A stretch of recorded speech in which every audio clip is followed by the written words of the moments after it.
Here's a lockpick. It might be handy if you, the master of unlocking, take it with you. Looting through the rubble, leaving cities war-torn, still incurring war scorn. Ragged and I'm forlorn, trying to unlock this. Open with my lockpicks, punching with my second hand every time the clock ticks.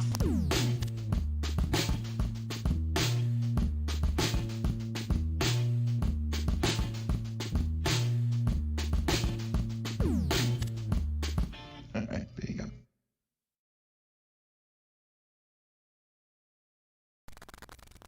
Okay, now that you can see my big head here, we're just going to test some audio before we get right into the show.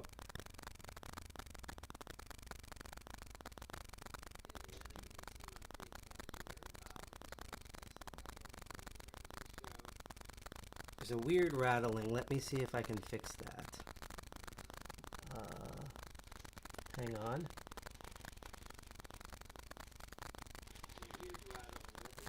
Oh, hi, it's Still Simona. I'm just trying to see if I can fix the rattling here.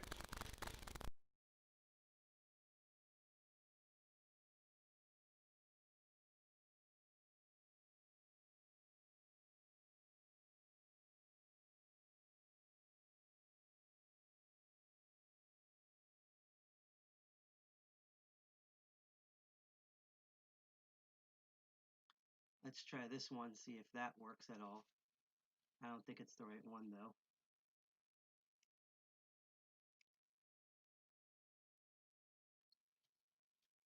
Okay.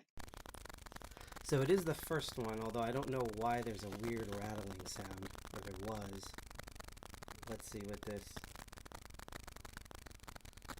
So it is the first one, although I don't know why there's a weird rattling sound. That's completely new. Hi, yes, Hack the Planet, Satan, my ninjas. Like I could try some things. I don't know why. Oh, wait a minute. I know why. Hang on. Let me just sit back down. Hang on. I know what's going on here. Let's see if that does it.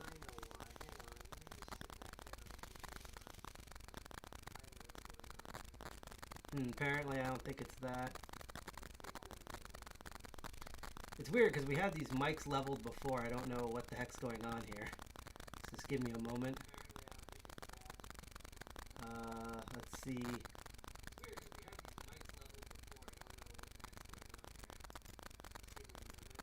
Let me just check something. Yeah, that shouldn't be it. That's weird. Hang on. This advanced settings.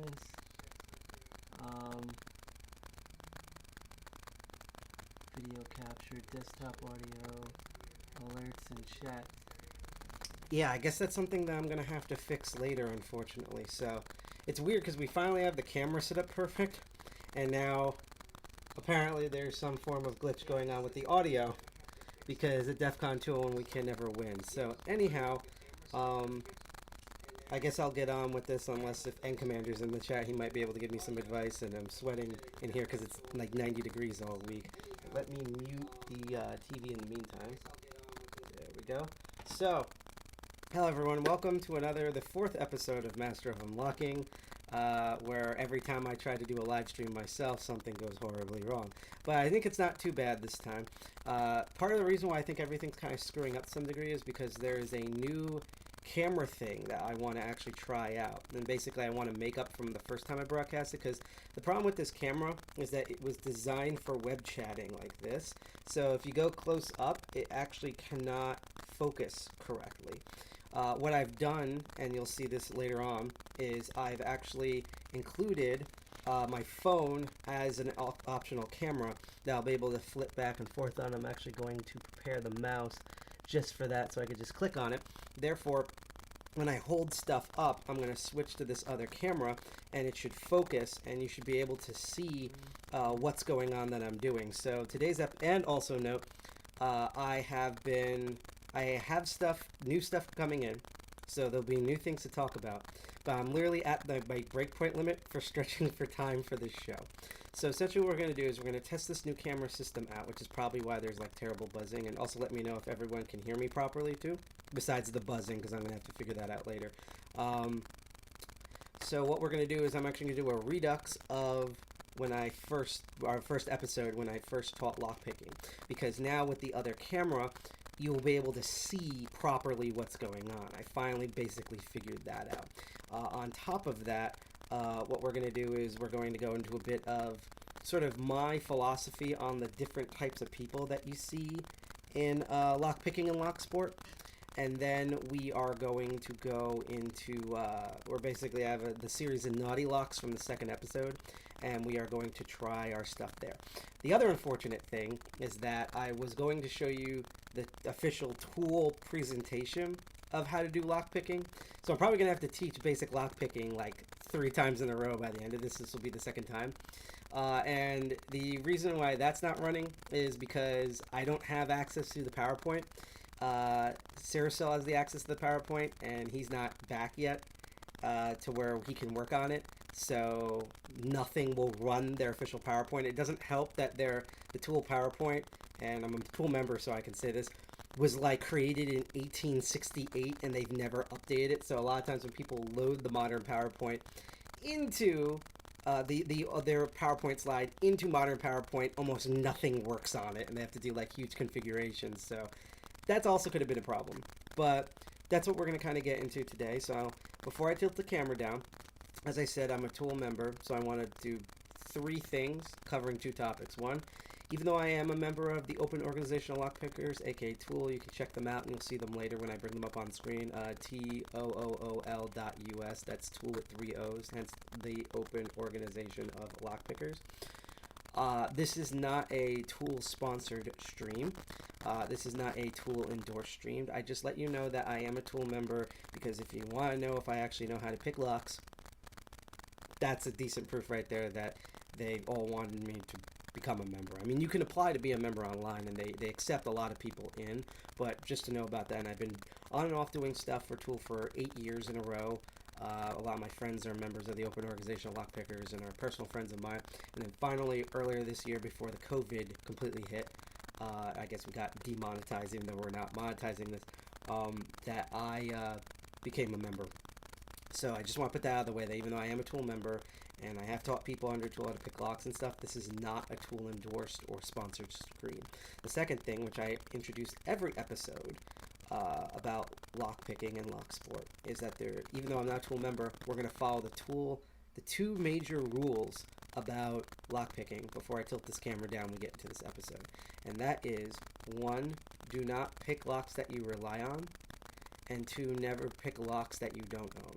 Covering that first one, when I teach you these picking and bypass techniques, I don't want you to go and start picking your front door lock, or like locks that you would use to lock fences in for your property, or outside tool chambers, or electronic equipment, or your gym locker.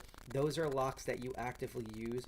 You will wear down the lock by lock picking them, and in a worst case scenario, you will actually break the lock picks off in that lock, meaning it breaks both the lock and your tools. So just do not pick locks that you rely on. And in addition to that, don't pick locks that you don't own. So if after this you're walking around, you're like, oh, I saw that type of lock on his stream, I know how to pick that because he showed me, I'm going to go do that. Or I saw this contraption, I'm going to decode it or bypass it. I didn't tell you to do that. That is illegal. It's owned by someone else. It's probably also on someone else's property.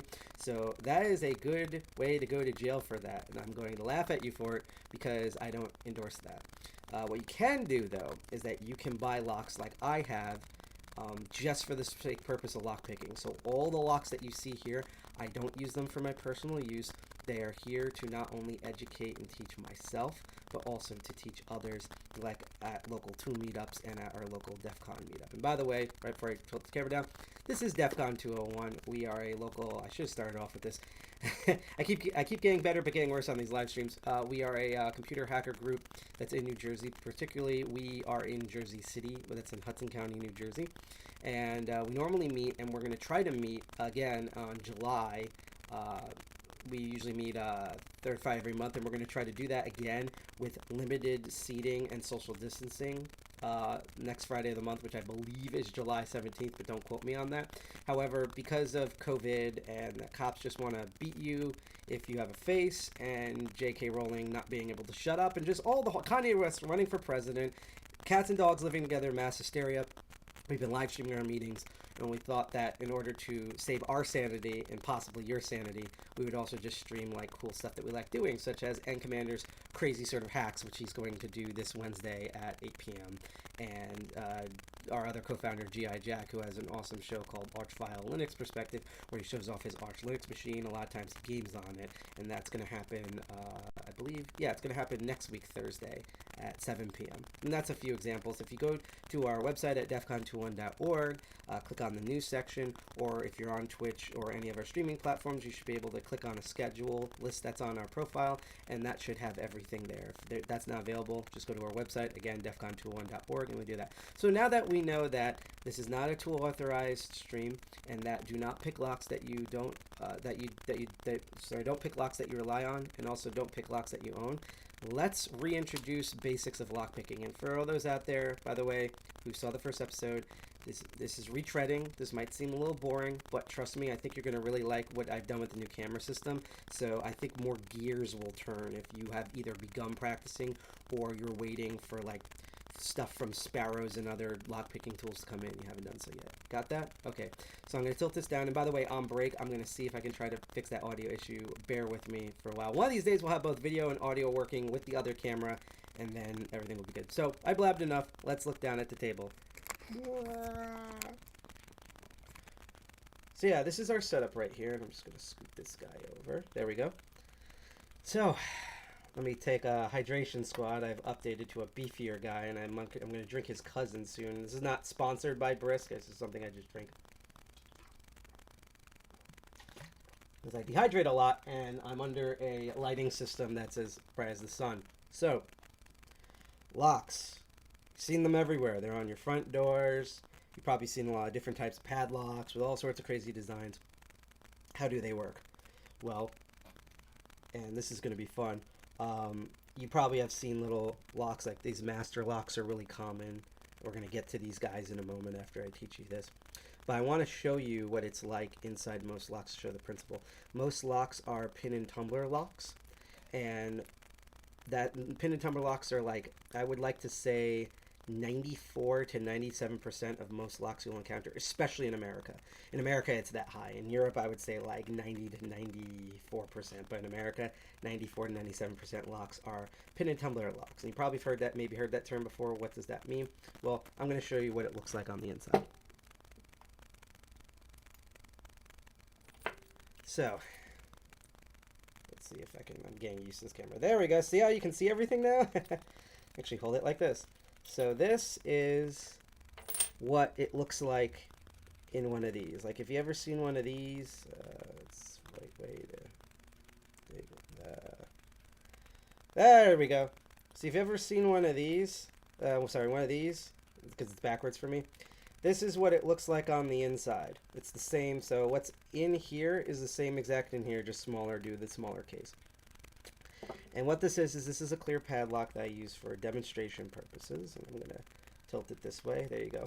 And so a pin tumbler lock basically relies on physics to make sure they can't keep out. And there's a bunch of different things in here. So this metal brass tube in here, that's known as the brass tumbler plug, or the brass tumbler core, basically. In there, if you look inside here, let's see if I can turn the right way. Inside, you see there's a little something in there at the top. It looks like a bullet. You see that in there? And by the way, I love talking with chat, so if anyone has any questions or comments, please let me know because I can read them. There's a little bit of a delay, but I can read them. And if you, by the way, if you also like what you hear, make sure to hit the follow button. We haven't had a subscription system yet, but we're going to hopefully introduce that later on this month, so bear with us. But yeah, there looks to be a little bullet in there in that tumbler core. There's a whole row of them down here, and that is called the key pins. And one of the things that I absolutely love about locks is that pretty much every lock terminology sounds exactly like what it is. It's not like InfoSec where people call things like, you know, huge mitigation vulnerability SVC map, and it's just a pew map that's done in Google Maps. Everything sounds the way they are. So the reason why they're called key pins, and before I get to that, does anyone in chat remember previously why is that whole row of little bullets in there, why is that called key pins? Does anyone want to say in chat? I'll give you guys like 15 seconds, okay? And again, if you like any of the content that we're streaming, even if we're not currently streaming, you can hit the follow button to keep up with us. It always goes out when we stream. We also host a lot of different hacker-related channels when we're not streaming, so we basically try to keep you much on our page as possible. Well, no one's commented yet, so I'll tell you, it's exactly what it sounds. The key pins, they all touch and interact with the actual keys. So there's a row of key pins, and they all look like little bullets. Then there's these little can-looking things at the top. You can see it in here, in this upper chamber that's known as the Bible. Some people like Meatwad call it Bibble, but it's the Bible. And the Bible has these springs that push tension, and they push tension down on the these driver pins, which are on top of the key pins, so they're both being forced down by the spring. And the reason they're called driver pins is because they literally drive up and down and drive the mechanics of this pin tumbler system. So why are there two rows of pins, a bottom row and a top row? Well, if you look at, and let's see how close I can get this. And again, I'm getting used to this camera, so bear with me. There we go. If you look at this row, you will notice, and I'm trying to get the right lighting here, see those driver pins? You note how they're all not the same height? Some are lower, some are higher from each other. Well, that's simply because they're uneven. The default state of the lock is that they are completely uneven, meaning sometimes the driver pin's too low, sometimes the key pin's too high. That means on a properly built lock, all these pins are in the way of where the tumbler core meets the physical case holding of the lock, which is known as the shear line. So each of these bits of metal are intersecting and are in the way of the shear line. So that's why if we take a turning tool here, which I will explain in a moment, get the long guy here, that's why if you try to turn a lock without the key, you will never turn that. Even if you were the Hulk, you would never be able to turn that, because shear physics means these solid pieces of metal are so strong it prevents pretty much almost anything from turning. You'll probably break whatever tool you use, man strength or machine strength, than trying to do that. The only thing that would actually falter this is by directly drilling the lock, which would totally break the entire core system, which sometimes landlords and people do. And because I'm sweating a lot, give me a second here. Let me go grab my towel, because I didn't realize I would need it today. Oh boy. This is a thing. Wow. Where did it go? It was here. It just disappeared. You know what? I'm just going to use a piece of clothing. Just going to use an old piece of clothing that I don't care about anymore. And that should do it. Alright. Sorry about that, folks. So anyhow, that, as I showed earlier with that turning tool, I'm going to put it back in again. And by the way, if you wonder why the default mode for the camera is sideways, that's why I'm still getting used to this particular camera, but at least you can see, there we go, at least you can see what's going on. That no matter how much I try to turn that core, I'm like using like all my finger strength right now, it will never move, because those little key pins and driver pins are literally in the way of that shear line, so it physically can't turn inside the case mechanism, which is the outer part of the lock. That's the part that you see here. So this lock obviously comes with a set of keys.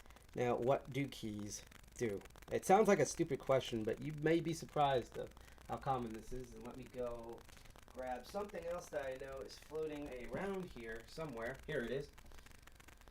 The good old Sparrow's case, so that I can highlight stuff. So this is a key. This is the keys that actually go for it. And there's two things that keys do to a lock. The first thing, which you can see here, is you see all those little up and down valleys, these peaks, these heights and peaks, ups and downs. Like, ooh, it looks like the stock market, although not the current stock market. Otherwise, this would be the flattest, sharpest bidding ever, where it just goes off. But that's what these are called. These peaks and valleys are called bidding, and they locks are keyed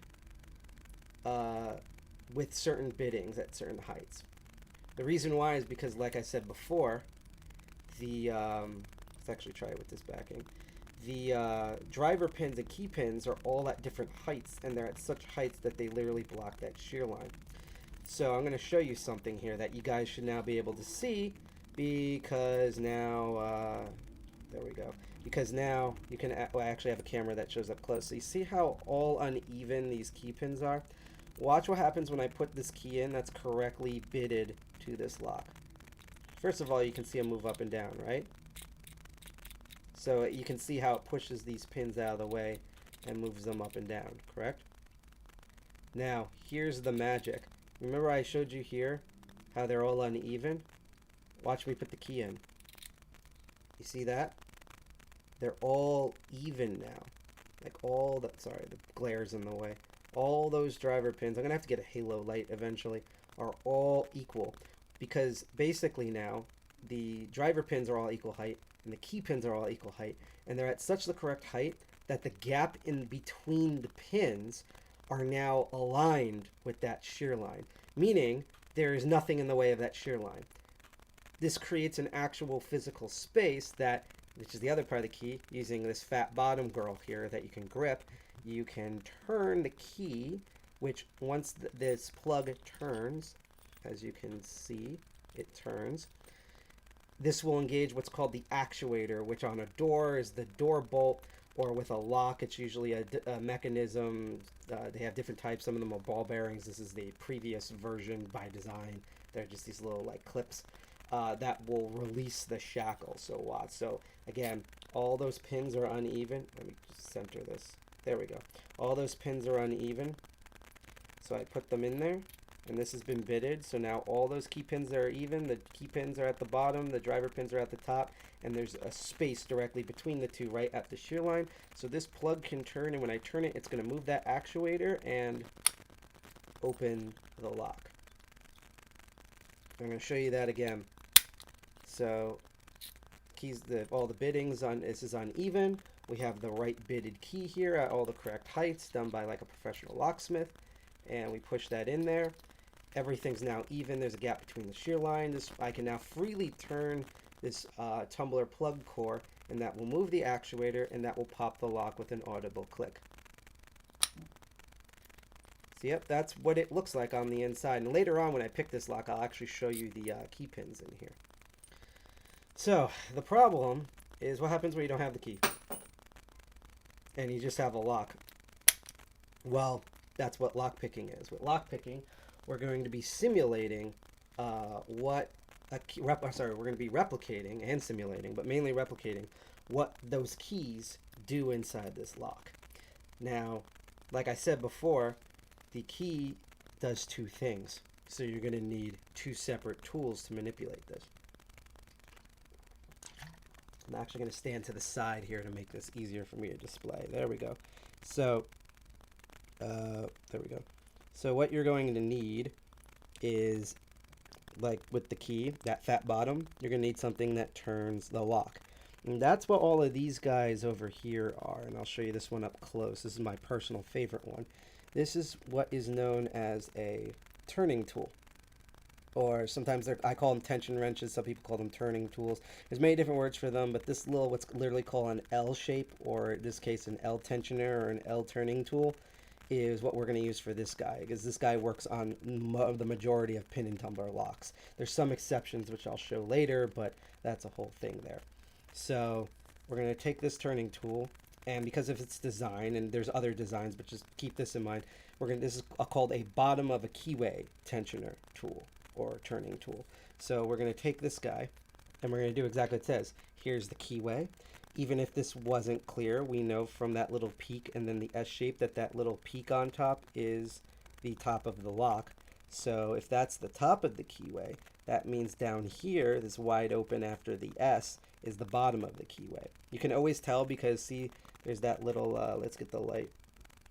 Come on, focus and get the light. You see that little, like, again, that key pin bullet, whatever the bottom of that, like south of that, that's where the bottom of the keyway is. So that's how you know you're facing a lock upwards. Now, with these type of locks, I want to show you something. So there's many different ways. I've seen many people hold these tensioners different ways. I'm going to show you my technique, and it's a great technique because it's going to give you the most amount of tension control, which is going to be really important, as well as reduce stress off your hands. And with my gamer programming arthritic hands, That's very important. So in terms of a padlock, what you're going to want to do is that top part again. So we know from that key pin pointing, there's a key pin that's at the top or at the bottom of the keyway. That means this is the top of the lock. We take that and we place the top of the lock in the meat of our hand. And we use the thumb to grip around the locks. This is the top parts in the meat of our hand, and our thumb's gripping it. We can also wrap our other fingers around if we want to grip the rest of it. And we're going to take our index finger, and that's where we apply the tension. This is going to give you the most amount of control. This is going to make sure you don't over tension it. Right there. Second thing about here, which a lot of people get confused with, is how much tension do you use? Most locks that don't have huge security measures, pin and tumbler locks I should say, need very little tension. And normally I touch a person with permission on their arm to let them know what type of tension, so I'm going to try to describe it to you. If you're a very visual person, okay, you see how I put the tension wrench in, and when I press down, see how it's slightly moved? Once it slightly moves and it's not moving anymore and it's pushing back on your finger, that's all the tension you need. Now, for someone who wants to know a feeling, take a piece of paper like our flyer below here and stick that on the wall and hold it with your index finger that you're going to use the tensioning tools on to hold it up on the wall. The least amount of pressure to hold that piece of paper on the wall, that's what you're going to use for your tension. So again, that's very light tension. So we have the setup here. We have the bottom of the keyway tension, and I'm going to pick this lock because I'm going to use the other tool in a moment, and I'm going to show you me picking it, and then I'm going to explain how this exploit that works on pretty much every lock, especially every pin and tumbler lock, works. So now we're going to use one of these tools, and there's many different tools. Some are picks, some are rakes, and there's different types of rakes and different types of picks. My go-to, and what I'm going to use for this, is what is known as a hook rake, or in this case a shallow hook rake, because there's not much of a curve at the tip of the pick, of the lock pick. And why is it called a hook? Because it looks like a hook.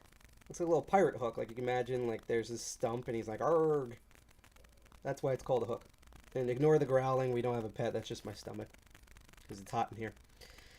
So once again, we're going to have this bottom of the keyway tension, put very light tension.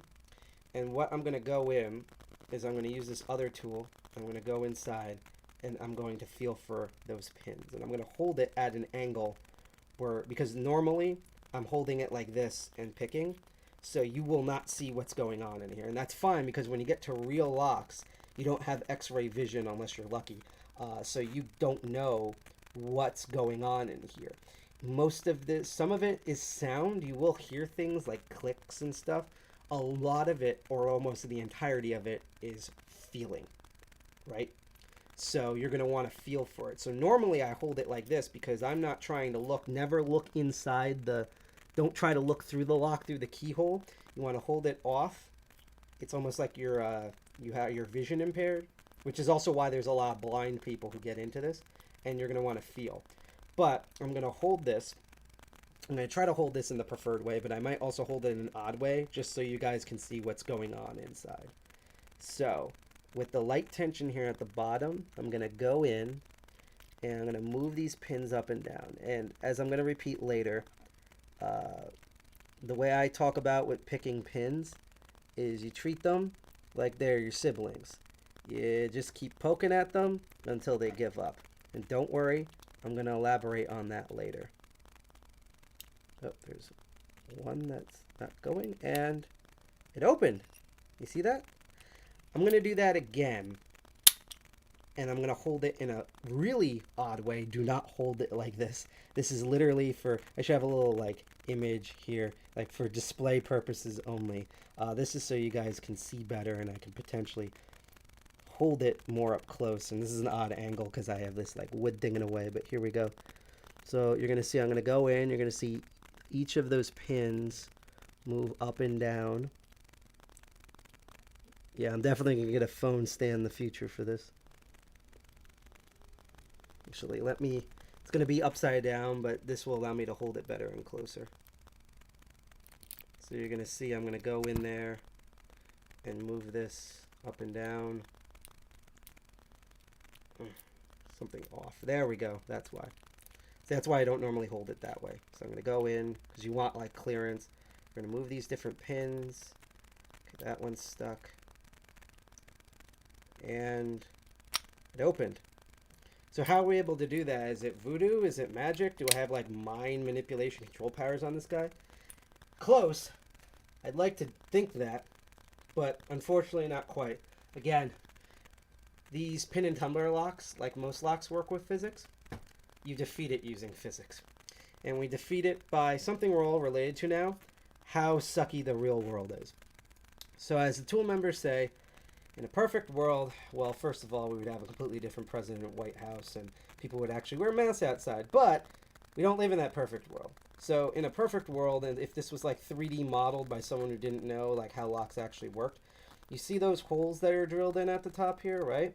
Those would be in a perfectly straight line. And what's nuts is that this is machine manufactured, so you would think they would be in a straight line, but they're not. Look very closely. You see, like, let me actually grab, like, I'm actually going to use the sparrows. Actually, you know, I'll use this tool, maybe. Let's see. Because this has a very straight edge. It doesn't drink any alcohol. That's how you can tell it's straight edge. But you see how straight edge this tool is? Now compare that to those drill holes. You'll notice they are wildly out of alignment. Some are a little bit to the left, some a little bit to the right, some are way off. And that's the problem. Because what you're doing here is when you put the tension on, the very light tension that I showed before, what that does, and I'm going to hold it weird again, is it binds up all those pins. So basically, most of these pins you'll be able to move up and down because those are the ones that are the most straight, ironically enough. Pardon that. It's not that this lock is straight or gay, but that's just the nature of the alignment. Boy, there's a lot of double entendres I do on this show. I should probably be drinking something harder than iced tea. So what happens is that all these loose ones in here, they just move up and down. They offer no resistance to me pushing on them up and down. But then I'll get to one pin that it doesn't want to really move that much. It's resisting. And so like with the cops, when someone's resisting, you put a bunch of pressure on it. I know, terrible analogy, but it's true. And you force that up, and you're going to feel sometimes a click, and if it's quiet enough, you will hear a click. And when you hear that sound, and it's not going to show up on this because the shell is plastic, the key pin will drop down. By the way, when you do that click, you move it up really slowly when it's resisting, and all of a sudden it's not going to resist. You'll be able to freely move that key pin up and down if you wiggle it up and down slightly. That means the key pin is dropped to the bottom, and that driver pin is stuck on the top. What you don't want to do is overset, where you push it so high that pushes, I'll actually simulate here, where the key pin goes all the way up into the Bible, and now the key pin's also stuck with the driver pin, which means you have to take off the tension and let all of them drop. So, again, what you're going to do is you're going to go in, you're going to be like, that's loose, that's loose, that's loose, that's loose. Oh, wait, that's one sticking. Okay, push it up, and now that guy's clear. And then I'm going to go back. That one's loose. That one's resisting a bit. Okay, push that one up. That one's loose. That one's loose. This one's resisting a bit. Push up. Let's see. Try to get this guy. Yep, you probably heard that click too. That was that one. And we're actually clear of the plug now. And what you're doing there is finding what's called the binding orders. So in this case, it was the pin all the way in the back, the fourth pin in the middle, and that first pin. These were already lined up when I did tension. When I moved those 3 pins slightly, it cleared that space on the shear line, and now I can turn it and the lock opens. And to show you the key pins, if I keep this turned and I angle it correctly and go in there, you see those see these guys that's pushing up and down? Like I push up on it. Let's see if I can get closer with better light. See how I'm pushing up and down and they pop up and down? Those are those key pins down there that you normally can't see because of the brass plug. See that? So that's what they look like in there. But that's what I'm basically doing, is I'm putting a little bit of tension that binds all these pins up, and then I try to find the binding order. you find one that is resisting you, and so you keep bothering it, poking at it really slowly until it basically gives up and it becomes loose. And you do that to most, or all the pins, and that will cause them to line up properly, that space in the shear line, and it will open the lock. And when you get really good at it, you can do it. Let's see if I can do this, because it probably will not work with me now that I'm on camera. What's stuck? I'm also doing this at an odd angle. Here we go. So if you get, once you practice enough, God, I'm so not used to this angle or looking at it, you will be able to do it in a good amount of time. Let's try that one more time. Just because I think this is the angle that's going to work the best for me right now. So a little bit of tension, holding it weird. Have this tensioner at a bad angle. There we go.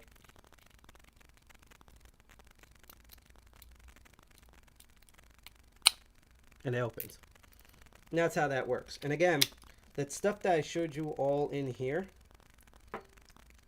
is no different than in here. In fact, this is what's known as a, this is a master lock. And this is known as a 140. Its cousin is known, let's see if I can get that number to show up. There we go. It's a 140. Its cousin is the 120. The only difference between the two is I believe the 120 shackle is longer and higher.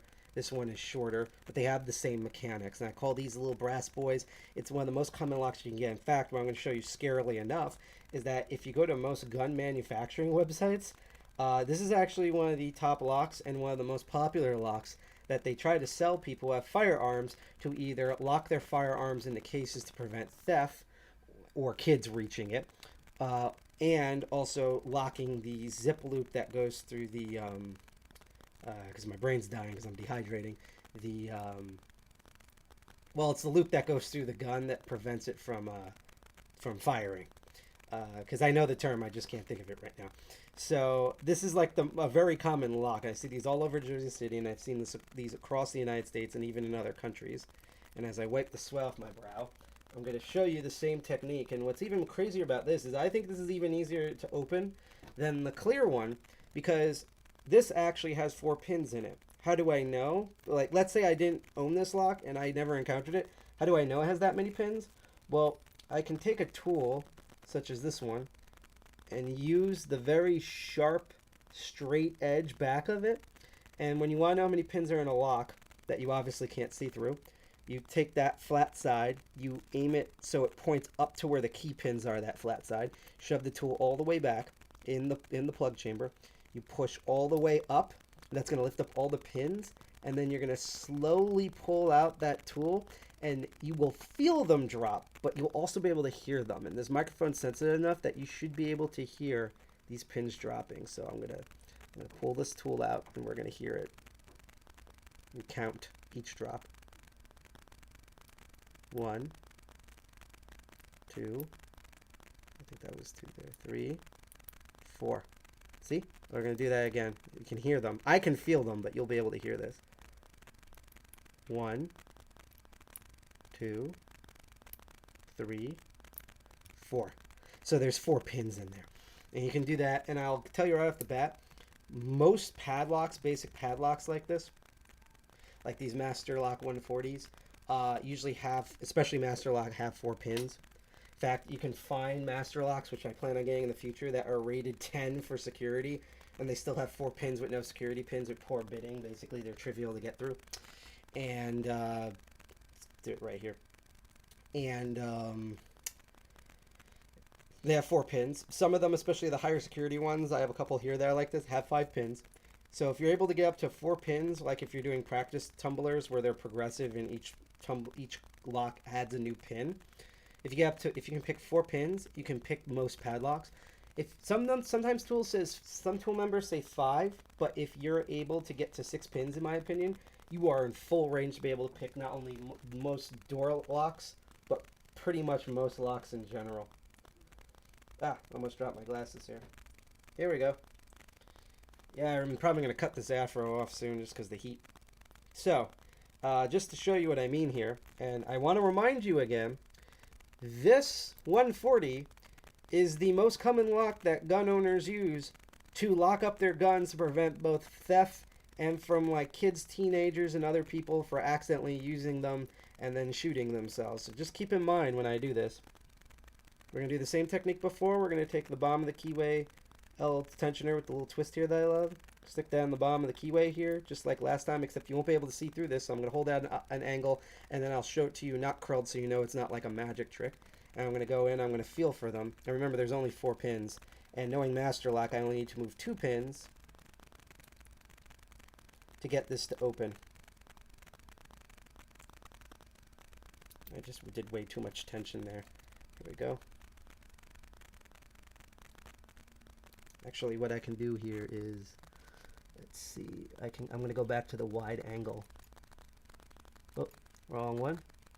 Where is it here? There we go. Oh, no.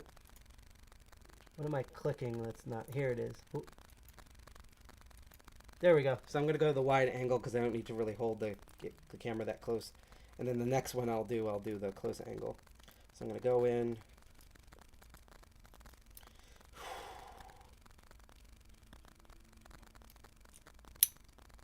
And it just opened. That isn't open. Now we're going to switch back.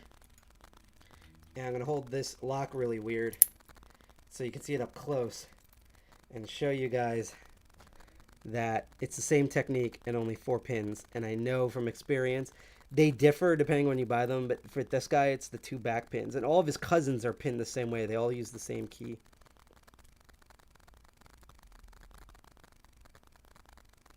Too much tension. Let's redo that again, because again I don't normally hold locks at this angle. I'm going to hold it like this. We should get a snap soon, provided that I don't completely screw this up. Because again, I'm not used to holding them at these angles.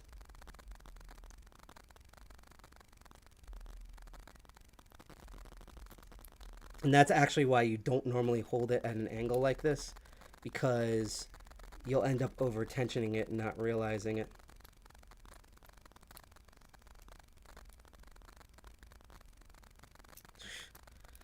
Hang on, let's try this.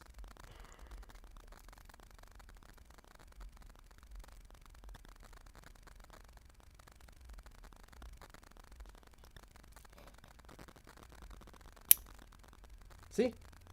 It's not magic. It just opened. I highly recommend, if you can't get a progressive series tumbler set, which TOOOL also sells, then I'll show you that later. Especially if you have, even if you have the set, once you get up to the number 4, the 4 pins, get yourself a Master Lock 140 or 120. You can find them at every Lowe's and Home Depot. Get them at Lowe's because unlike Home Depot, they don't donate to tyrants.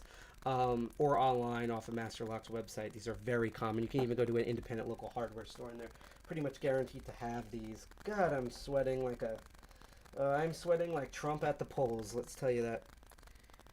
The other common one that you've probably seen is this blue bastard. Yep, and it's not just any blue bastard. This is your telltale typical sign, Master Lock number 3. Now this looks intimidating. I mean, look at it compared to this guy. Look, it's beefier. It says built tough. It's heavier. You can feel it. Like if I just drop this, that's the sound it makes. Now listen when I drop this. Yeah, a lot heavier. Big, beefy, massive dude. It's like my crotch. It's huge. But there's something shocking. These core tumblers, the core here with the pins, it's the same. It's the same design and bitting. This has 4. Remember I said this has 4 pins? This also has 4 pins. And just like this guy, you only need to move 2 pins in these in order to open it. That's how you know it's besides without looking at it, that's a traditional Master Lock number 3. Now technically number 3 through 5, sorry, number 1 through 5, and especially 3 through 5. These are also as easy as these brass guys are. And after you do a brass guy, or if you really want to challenge yourself as a super beginner, get a Master Lock number 3 or a Master Lock number 5, because those are the 2 common numbers, even though there's 1 through 3. There's only 2 differences here, besides the fact, yeah, smell it, they do have oil on them. They like lubricate them. I would recommend that if you have to also get locks to practice on, that you use WD-40 and lube. You use lube on your locks keep everything in check so that you don't wear it down, and that's what she said. But I just also want to put in that when you're lockpicking, I treat lockpicking exactly like I do soldering electronics. Do not do this and then touch near your eyes. Treat it like COVID. Do not touch your eyes. And especially don't do this and eat food, especially with your hands, or smoke. Don't do that, because all the residues and metals and oils will get absorbed into your body, and your body will hate you for it. So if you have like a sandwich and you're lockpicking, and you should probably keep that sandwich at a safe distance, and then you want to eat, stop, put this down, go wash your hands with actual soap and water, not just water. Use soap, treat it like COVID, then eat your sandwich, then go back to lockpicking. That way you don't poison yourself with various metals and oils that your body definitely shouldn't have. But the only real difference in terms internally between these two guys is two things I noticed. One is that you need just a little bit, just a hair more tension to turn the bigger guy than the smaller guy, because there's a bigger core plug, and that's probably why it's lubricated inside the lock, because it just has more of a mechanism here. So you do need to turn it a bit harder, but it's not like you're going from like a little tension to like, yeah, you're just like, oh, it's a tension, then you just add another piece of paper, poke down the wall tension, and bam, you're gonna open it. But two, and this is accidental, by the way, you see how this is built and these little bumps here? Those are rivets. It's riveted together.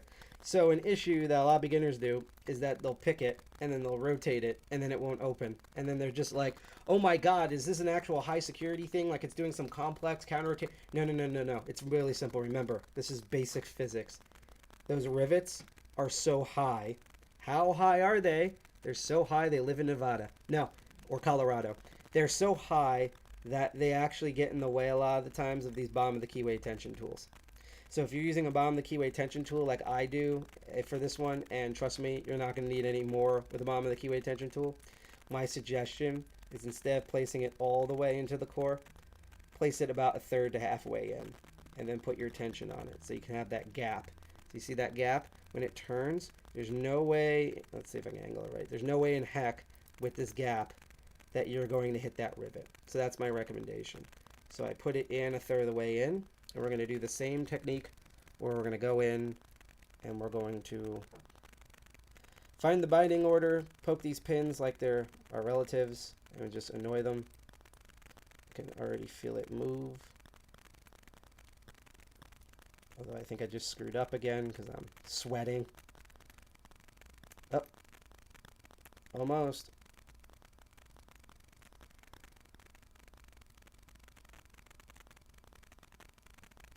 Yeah, I'm sweating. Let's redo the, reset the pins. You do that by alleviating all the tension, and let's try that again.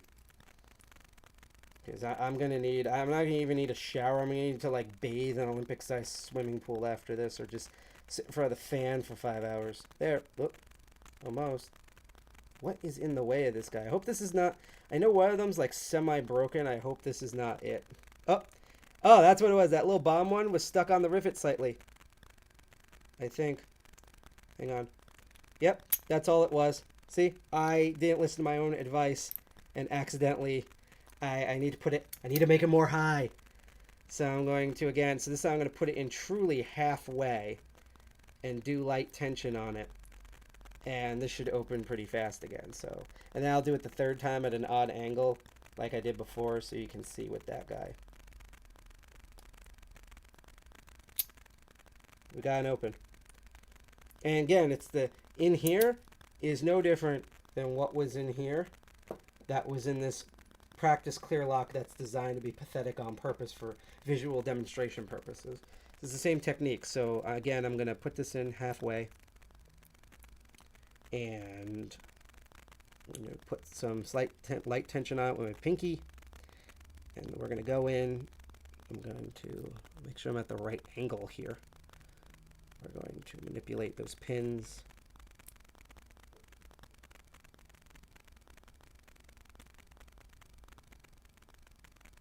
I think I might have to reset. There we go. Use my thumb. And we got an open. So see, just like before. Not much going on there.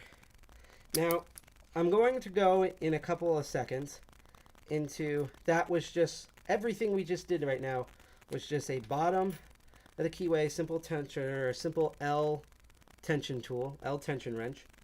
And let me actually flip this around. Simple L tension wrench with a twist there for comfort and control. It's just my personal preference with that twist. You don't necessarily need to have it. And what's called a hook. This is a hook and a shallow hook.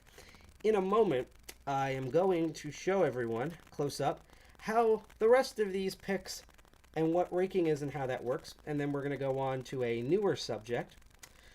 But I'm sweating bullets, and I've realized that I really do need to find my towel. So I'm going to play a bit of music, and I will literally be back in about 30 seconds to a minute. So just hang on there, and we will be back right after this non-commercial break.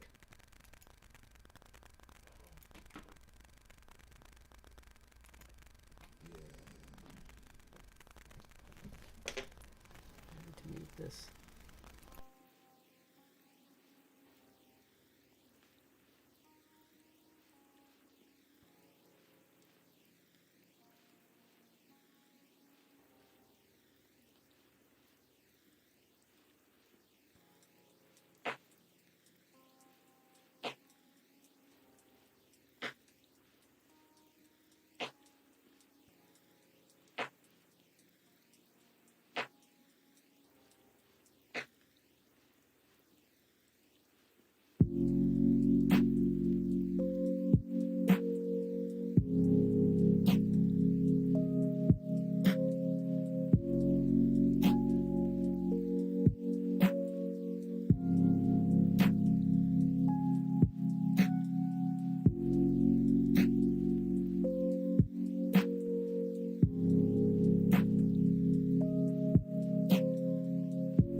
One of these days, I'm going to get used to turning the mic on and off when I come in and out of break.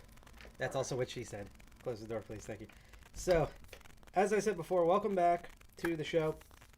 Once again, this is the Masters of Unlocking. This is where I, a TOOOL member and one of the co-founders of DEFCON 201. It's good. Did it fix itself? There's still that buzz. I'm going to have to figure that out in the future. Bleh. So, where I teach people lockpicking and Lockspot, and once again, if you just tune in, do not pick locks that you rely on, and don't pick locks that you don't own, so don't pick other people's locks. And once again, even though I'm a TOOOL member, this is not a TOOOL sponsored or endorsed stream. That's just letting you guys know that I know my stuff for the most part. At least the basics I know. I feel like I'm a lot more than basic. I'm more than a basic Betty, according to other TOOOL members. But you know, I'm not a deviant Olam. We're probably going to talk about him either later on a future screen. He's an awesome dude. He's one of my good friends. He literally wrote the book on lockpicking. You should always check him out. So what we just did earlier was I went through and... Whoop. There we go. Sorry, I'm in the mess on the wrong spot. So what we did was I went through earlier and I showed everyone a basic lock and what's inside of it, and we opened up some real basic locks now that we knew the mechanics of it. So what I'm going to redux for the last time is we are going to look at the different types of tools. This should be fairly quick. This should be shorter than teaching the insides of the lock and stuff.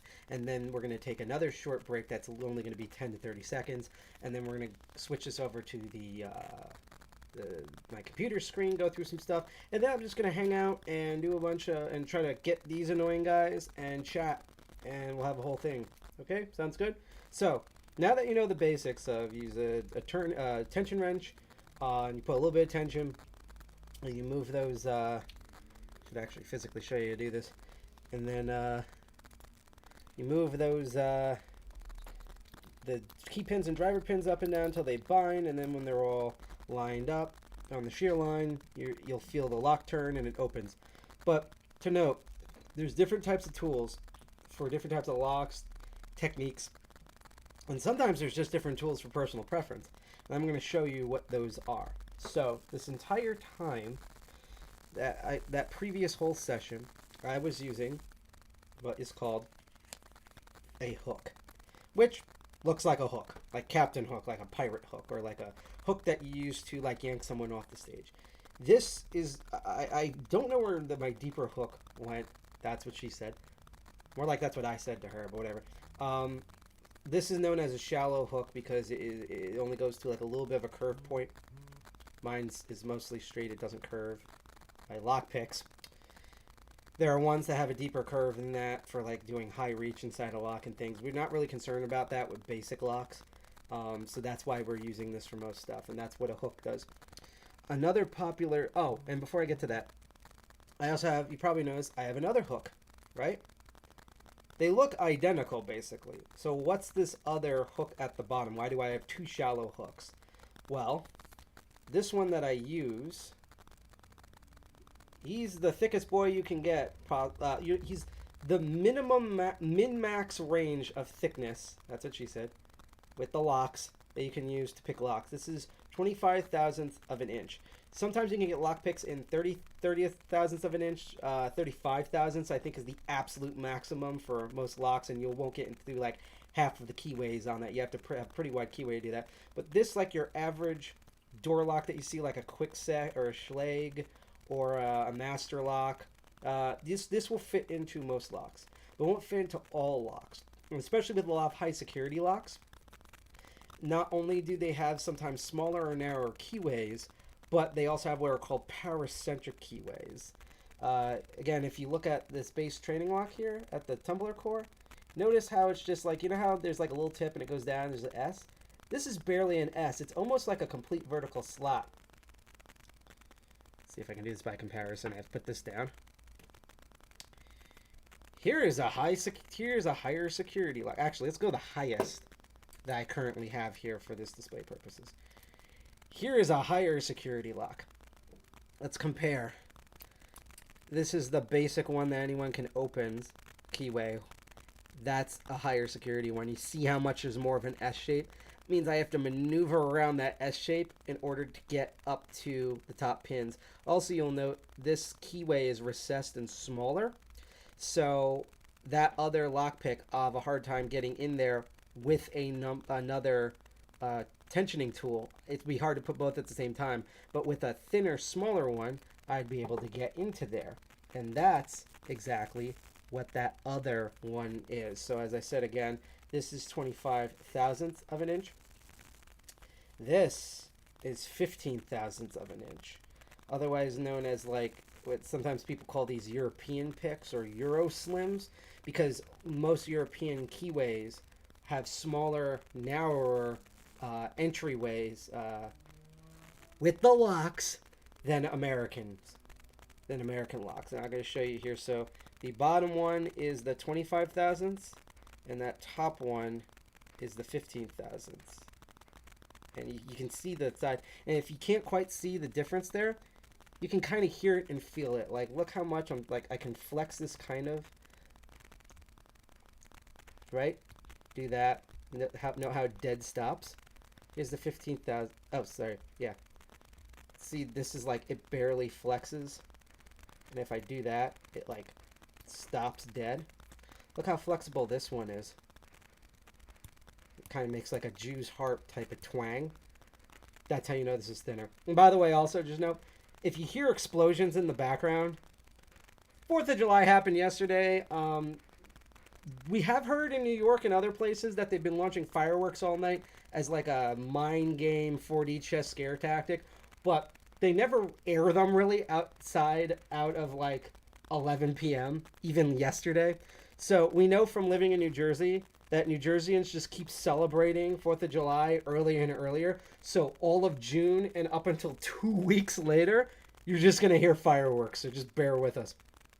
But those are the hooks. The hooks in a nutshell, again. Now, another popular one, this is actually the one I started with learning, is this guy. He has a little bump there. He is known as a half diamond.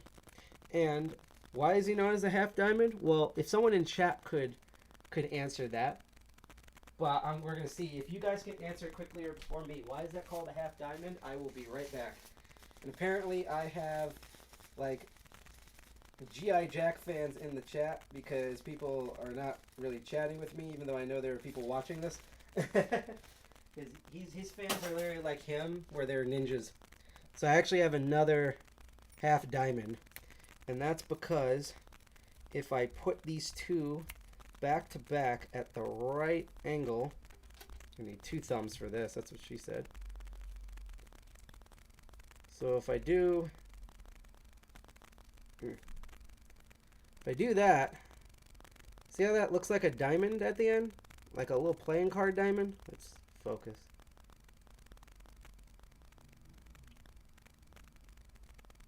Pull that back. So if you cut that in half, it's each side of a diamond. Hence the term half diamond. Yeah, see, you're learning stuff every day. And what are the differences between these two? Well, honestly, a lot of it comes down to preference. It's the same way how, although a lot less bloodier struggle, there's people who argue like Nano and Emacs all day. My solution to that is that while I'm used to Nano, if you have to use a text editor, you're already crying. Let's see what just popped up. Ed.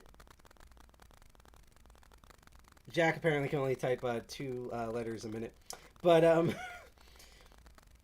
basically, there is a preference. Some people prefer the hook. Some people prefer half diamond. I can do both. That's what she said, with locks. But I've more gotten used to just using the shallow hook, just because of shallow, to me, hooks you can kind of poke at the pins a lot better, in my opinion, if it's a good design hook, because also these tools slightly different from manufacturer. But the half diamond not only in most instances can do the same exact thing as a pick, as a hook. That's why this is known as this half diamond is known as a pick. So I can go in and I can push these pins up and down just like I did. Although, again, because the bump is so flat, sometimes if you move them and they're like really good biddings, and I'll talk about that in a second, you might accidentally raise another pin as you push another one. That's something that can happen with half diamonds. But for the most part, like this, I just moved this up and down like the pick, and it opened, right? Just like I did with the hook pick. But and also I like the flat edge for this, as I showed before, to count the pins. But another thing you can do that some of these rakes can do is you can use a raking technique called zipping. And it sounds exactly what it does, where you put the tension tool in, and you put this all the way in the back. With light tension, you push up, and you pull back. You hear that zip sound? It goes zip. And like what we're going to learn later, that's going to vibrate most of the pins. And if they vibrate in the correct way, that will open the lock really fast in an instance. So sometimes when I know that this is possibly a low resistant lock, one of the first things I'll do is I'll actually take a half diamond, go in, see if I can zip it. And if that doesn't open it, I'll then take my short hook or medium hook and then do single pin picking.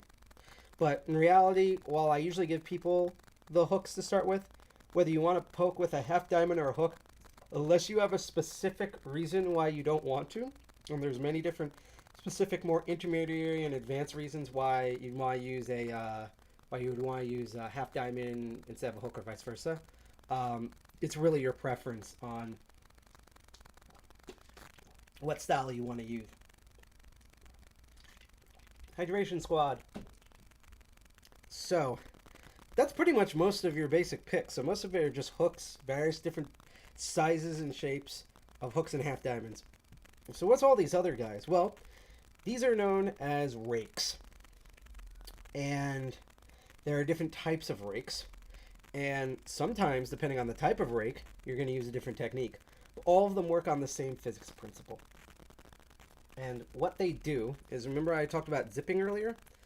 Well, what you do with raking is it's the same thing that you start out with before, where you're going to put that bottom of the keyway tension wrench, bottom of the keyway, and there's a specific reason why for raking we use bottom of the keyway tension wrench, and I will get into that in a moment. And you put that very light tension on it, and instead of moving each pin up and down, that's known as SPP, or single pin picking. That sounds more like an InfoSec term, but that's what it's called. What you're doing instead is you're going to use the rake to vibrate all these pins at the same time. Because remember I talked about in a perfect world in those manufacturer defects? Not only are these misaligned, but the holes are all slightly different sizes. The lock Bible drilling holes. That didn't help that explanation, but it's true. There are different sizes, and sometimes there's different errors and defects. And so basically, when you key a lock, the way that these holes are drilled is that all the pins naturally want to go where the key goes. So when you put a key in, the lock, a really bad lock in particular, kind of wants to do what the key already does. So you guys probably heard of bump keys, and I do have them. You probably have heard of,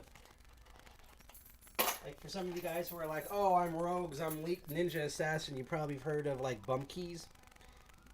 Basically, rakes are like poor man's bump keys, but I would argue, and I can answer this question later, that they're way more useful than bump keys ever are, even though I do have sets of common bump keys. That's because most rakes on low security will work on pretty much the majority of low security locks. And that's what we're going to go into. And again, there's different types of rakes, but I'm both going to show you what most rakes do and a certain type of rake. So this rake is known as an S rake, sometimes also known as a snake rake. Now, why is it known as an S rake? Well, you see that little wiggle there? I mean, if you're drunk, it looks like an S, but it kind of looks like an S. I often prefer the term snake rake, just because it wiggles a bit, looks a little bit like a snake. has that big hump and that mini hump. And so what you're going to do with a snake rake, and this is the technique that works on this, is we're going to try to vibrate all these pins, and they're going to wiggle in there, and they're all going to go at the correct heights, and then the core will turn and the lock will open. So instead of going through each pin, we're just going to do all the pins at once near instantly, and it should open.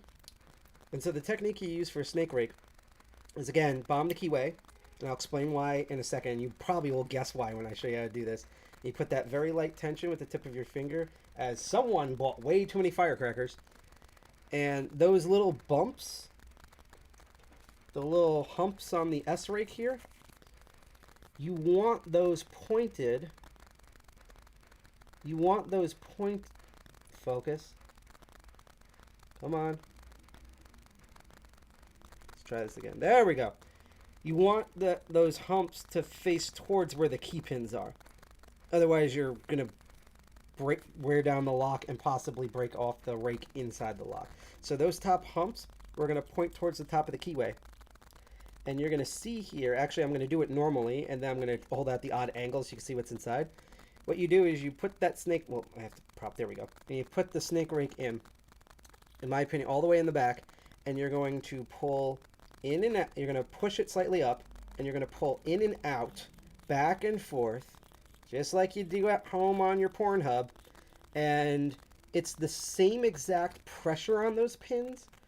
You keep the same pressure and tension on the tension wrench, but for the rake itself, when you push those pins up and you're moving the rake back and forth inside out of the lock of the keyway, it's the same pressure and motion as if you were brushing your teeth. So you're not trying to break it like some people I know. You're going to do it very lightly and gently, and you just have to make sure you have to cover all the pins. And because most snake rakes are so small, it's actually going to be a little difficult to open this guy, because the snake rake absolutely kills locks that have 3, 4, sometimes even 5 pins. This is a full 6 pin, just for a visual example, so it's going to be a little tricky, but we're going to do this. So again, bottom of the keyway tensioner, we're going to put a little bit of tension, make sure those lovely humps are pointed towards the key pins. Then we're going to do a back and forth motion like we're brushing our teeth. And it opened. See how fast that was compared to the single pin picking? I'm going to show it to you again. If I can get this, there we go. And I'm going to hold out a weird angle, so you're going to see all these pins vibrate everywhere, and then you're going to see the actuator open the lock. So I'm going to do light tension using my pinky here. I see I almost put it upside down. You have to make sure those humps are pointing towards the key pins.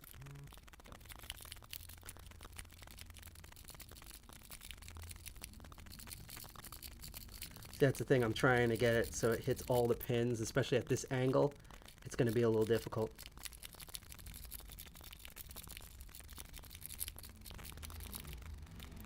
Let me hold it. It's going to look a little upside down, but this will be better for me.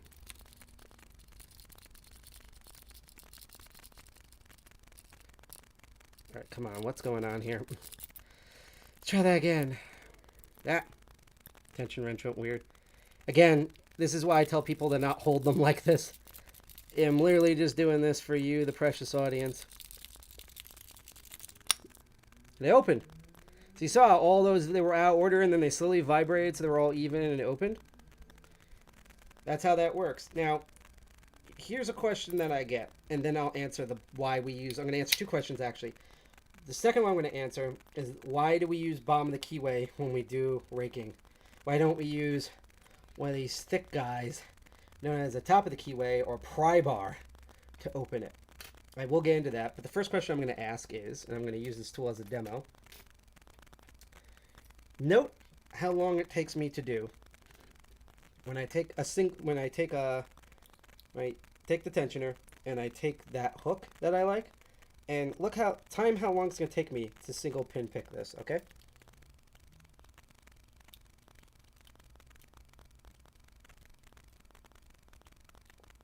Actually, like, basically kind of screwing up on purpose here for the most part.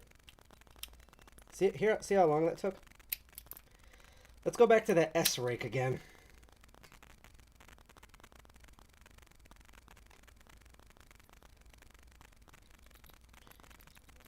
Let's try to time this now, and hopefully I prove my point here. See how fast that was? So, the question I get all the time and it's actually it's more important than you even know, is if the raking, as I saw, that happened in like barely 2 seconds, and that single pin picking, it was like, it felt like 10 minutes. It took forever. So why would we ever, I'm actually going to go back to the other camera angle, why would we ever teach single pin picking if, 15 second versus 2 seconds. Perfect. That's exactly what Delciamo. Why would we ever teach single pin picking if raking is just so much faster? I'll tell you why. It's all about perfecting your form. That's not hocus pocus. This is a real thing. Because as I always say on everything, you have to learn how to crawl in order to walk. And then you have to learn to walk before you can run. And due to groups that I will show you later, I know a lot of people who started out raking and doing that zip technique and using bypass tools to open locks. And what's going to happen is eventually they get to a lock like this good American, what is it called? The American Series 20 110. It's either 100 or 110 American lock, which has 5 pins. You can rake 6 pins open, but it actually has security pins in it. And sometimes, maybe if you have only 1 or 2 very low security pins, you'll be lucky. But most of the time, if you have actual security pins here, like, I don't know, the whole thing is spool pins, or it's like serrated pins, or a mix of spool pins and serrated pins, you're either never going to get this open, or you should play lottery numbers if you're able to rake this type of stuff open. Sometimes it happens. I know some people who are successful at this slightly, mostly half the time, mostly not. And the person who learned how to rake gets stuck on these. And then that's when they come to me, or they come to a TOOL meeting, or they come to a DEFCON 201 meeting, which you should be able to do third Friday of every month. I believe the next one is on July 14th. We'll have limited in-person, and we'll be live streaming this. And you can also catch me on the Master of Unlocking show. If you want to know more, you can go to defcon201.org. And if you want to see future shows, my show more, or future shows, you can hit that follow button, and you'll be alerted every time we're on air. Good? But that's when people seek me and other TOOL members out, because they get stumped by these, because they learned how to crawl before they learned how to run. And you need pretty much single pin picking to deal with these bastards. So that's why I always teach single pin picking first. Progressive series, these 2 master locks. And then I teach people raking. Because if I teach people raking first, they're then going to try to rake everything. And then once they get to actually something that proves a threat of security or whatever, they're not going to get anywhere. And so I want them to have the knowledge, and I'm not going to say us at TOOL, but professional lock sporters and people who lockpick as a hobby want you guys to have the correct techniques. Because I'll tell you right now before we go on, single pin picking, even on different locks, even on locks that don't have pins, but it's the same technique where you're moving one mechanism at a time, you will be able to unlock everything. It's literally a matter of your skill and how much time you have. Sometime when you're setting, in my opinion, it's easier to pick when you don't have like a gun to your head, but that's just me. But anyhow, that was the S-rake, and that was raking in general. I'm going to then show you the other 2, actually 3 types of rakes. So the next one is this double peak, or let's switch over. Double peak or wave rake. Not to be confused with Wave Race on the Nintendo 64, even though that was a fun game. And it's called that because it has 2 peaks. If you hold it upside down, this is how you know. If it looks like a W when you put it in, you're holding it wrong. It should look like an M. Use those 2 peaks when a double peak. There's also a triple peak variant, sometimes known as, which is my favorite word in the lockpicking word, a Bogota. But unfortunately, I don't have one of those yet. I am working on getting them for people to practice on. This is a double peak. And here's the thing. Even though these look so different from each other, as someone screams into the night. Let's get that to focus. There we go. Even though this S-rake looks completely different from this double peak, they work on the same exact technique in principle. So again, I'm going to take my bottom of the tension wrench and put that in the lock. We'll clear lock to demo. Same technique, those two lovely humps. I'm going to point towards the key pins, and I'm going to lift the pins slightly and rub it back and forth like I'm brushing my teeth. And it opened. I'll show you that again visually so you know it's literally the exact same technique that we just used on the S-rake. Actually, because of the peaks, although I'm doing this at an odd angle, this should actually open easier than the S-rake.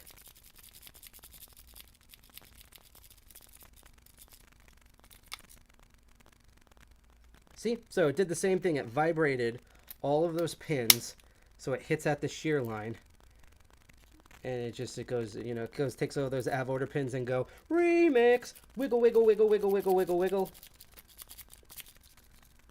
Like that LAFMO song. That already ages me. Trying to actually figure out what. Probably too much tension. And it opened. Same exact technique as that S-rake. So you're thinking, well, that's good. Apparently with rakes, you do it back and forth like a toothbrush. And well, not exactly. Because you're going to get to what is pretty much my favorite rake. And just like with the hooks and the diamonds, I actually just found this out recently. Apparently, people have arguments over the Bogota and this rake. This, when this goes in focus, is a city rake. There's debates about why it's called a city rake. The term I remembered, and might be more historically accurate, is that these were commonly found on people that were arrested with lockpicks. I'm not going to go into the ethics of it, but they were. And so because most of them came from urban environments, New York, Chicago, Boston, things like that, since they were common in the cities, that's where it got its name. There's also apparently a story that these little bumps, ups and downs, valleys, and points are similar to like a city skyline. I don't quite buy that in my opinion, but that's one story I've heard. But remember how I said those peaks and valleys, right? What does that sound like to you? Oh yeah, sounds like a key. And actually, if I put the city rake next to the S rake, let's try to refocus again. I have to do this with my hands again. I still like this camera a lot better. I wish my first episode had this. You'll notice that those bumps and valleys on that city rake look very close, very similar to the key that we have. In fact, if I lay it on top of the city rake, you will actually see that some of those bumps, actually a good amount of those bumps in this case.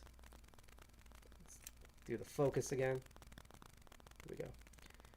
They actually match the city rake almost exactly outside of two bumps. And that's basically what a city rake does.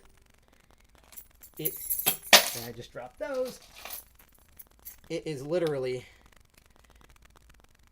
a poor man's focus. It's like me as ADD. It's a poor man's bump key, essentially. But again, more versatile than a bump key. And if someone wants to ask why do I keep dissing bump keys, even though I've used bump keys and I do like them, I will answer that. But I'm going to show you the city rake. So you're probably thinking like before, well, you already talked about rakes, so I'm just going to go. And I actually did this as a beginner, and you should never do this. I'm going to go in and put the bottom of the tension and go in the city rake and, you know, like I'm at home looking at like Jessica Alba, and it'll open. Don't. Even though this is called a rake, even though these two, wrong thing. Even though these two guys are called rakes, they can't even begin to further differ how they exactly operate. And this is why. Here's how you do a city rake. Remember I said it's poor man's bump key? So again, this is the thing that never changed. Bottom of the keyway tension, very light tension at the bottom. And what's going to happen is I'm going to face all those bumps towards the key pins, and I am going to put this in here, and I'm going to rock it up and down randomly so it jiggles all of those pins around. Sometimes I might move it back a bit. Sometimes I might move it up. But I'm just going to wiggle it. I'm going to wiggle and rock. It's like a song. I'm going to wiggle and rock back and forth. And eventually, we'll switch to a different camera. Eventually, this will open just like a rake. So here we go. Let me realign this. There we go. So bottom of the keyway tension, light tension. Put that city rake in there. Open. And what's even better is that city rakes are perfect for 5 to 6 pin locks because they're so long. How long are they? In the lock that they will touch all 5 or 6 pins at once, unlike the S rake, which in my opinion are better for 3 to 4 pins, maybe 5 pins. So I'm going to hold that at the odd angle again with the other camera. And you're going to see the wiggle technique that I also use in bed. So light tension with my pinky. I'm going to put that right in there. We're going to wiggle it back and forth. See how it lined up? I'm going to do that again. This was all chaotic, out of order before. I take that city rake with all the bumps pointing towards the key pin. Light tension. See, they're already almost even because that's how bad the bidding is for this lock on purpose for demo purposes. And then let's do a good lighting angle here. There we go. And I'm going to wiggle that up and down so you can see they're all lining up. They're almost near lined up. I move that back one up. Now they're all lined up and it opened. So that's how a city rake works. You don't do the brushing teeth method. You do the wiggle up and down jank motion, kind of like a car jiggler key. And eventually we'll do car locks on here, but not for now. So that's almost it. I'm not going to cover these two guys again. I thought I would, but in the interest of time and my sanity, I'm not going to do that. We're going to get into the new stuff after this short break. And again, if anyone in chat has any comments or questions about what I'm teaching here, please let me know as we go back to the other angle. But I want to cover 2 things before I end. Actually 3 quick things. One is, when I was talking about raking, and the entire time I used a bottom of the keyway tension wrench. These guys, and sometimes, I'll get this one because this is my favorite, sometimes Z-shaped or Z or Z tension wrenches have the same thing. This is called a top of the keyway tension wrench. This particular one is known as a pry bar because it is thick with 2 C's. It is 40th of an inch. Like, remember before when I said the other lockpick, the hook, my favorite hook, is 25 thousandths of an inch, right? This is 40th thousandth of an inch. And once I get this properly lined up with my arthritic hands, actually I'll do it like this, I'll double fist it. You can see the one on your left is the 25 thousandths, the one on the right is the 40 thousandths. You can see the thickness and difference. It is thick with 5 C's, ladies and gentlemen. But because of the way this lock is designed, and on a lot of locks, because you need a wide keyway in order to do this, what you do is it sounds exactly what it sounds. It goes on that top of the keyway. So before, with the bottom of the keyway, you place it in, there's the bottom right there, stuck that in like there, and you use that technique. This is the same thing, you're doing light tension and everything, but you just stick that groove piece into, I'm going to actually hold it upside down, the top of the keyway and go in. Now why would you want that? Well, like I said, particularly on high security locks, this gives you more room because now you have the entire bottom of the keyway to work with there. So I have all of this room to just go in and move each pin up and down until eventually, although that first pin's tricky, and that's going to explain in a moment why. I also realize I haven't picked this in a while, and I'm actually doing way too much tension on this guy. I'm over tensioning.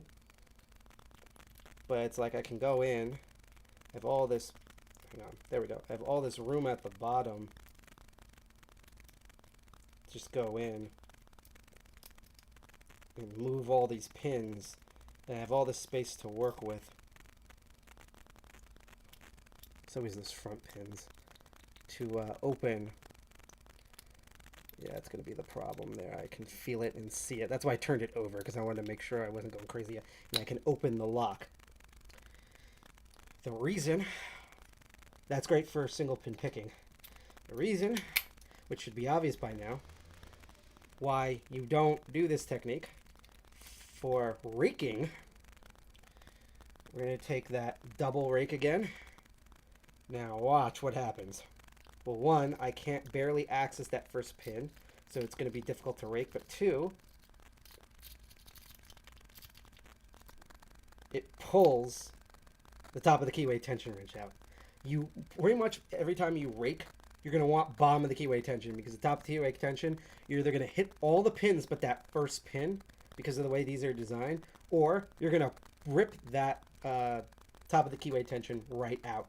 So that's why raking, bottom of the keyway tension sets. That's actually what's, and I'm going to have this on air at one point, that's why the Polaris rake set confuses me. It's a beautiful rake set. It has sinusoids and wave patterns that I'm going to show off and explain in a future episode, but it only comes with top of the keyway tension wrenches, which or at least it used to. I think now they put one bottom of the keyway, which confuses me because, again, you're given an entire set of rakes, but then you're given the worst tension wrench to use for that technique. So I don't know. But the last thing I'm going to cover before we go on to the new stuff is I forgot about one cool tool that it's a type of rake. Is it a rake? Is it a pick? You're going to decide, and I'm going to explain to you. Now, I originally got this from China, as the annoying orange would say, but sometimes you'll encounter this guy, or gal, I should say. There's a hint. Does anyone know what this is called? Anyone in chat? Does anyone in chat? And again, if you have any comments or questions or anything about what I'm doing, let me know. I'm going to especially get interactive later on.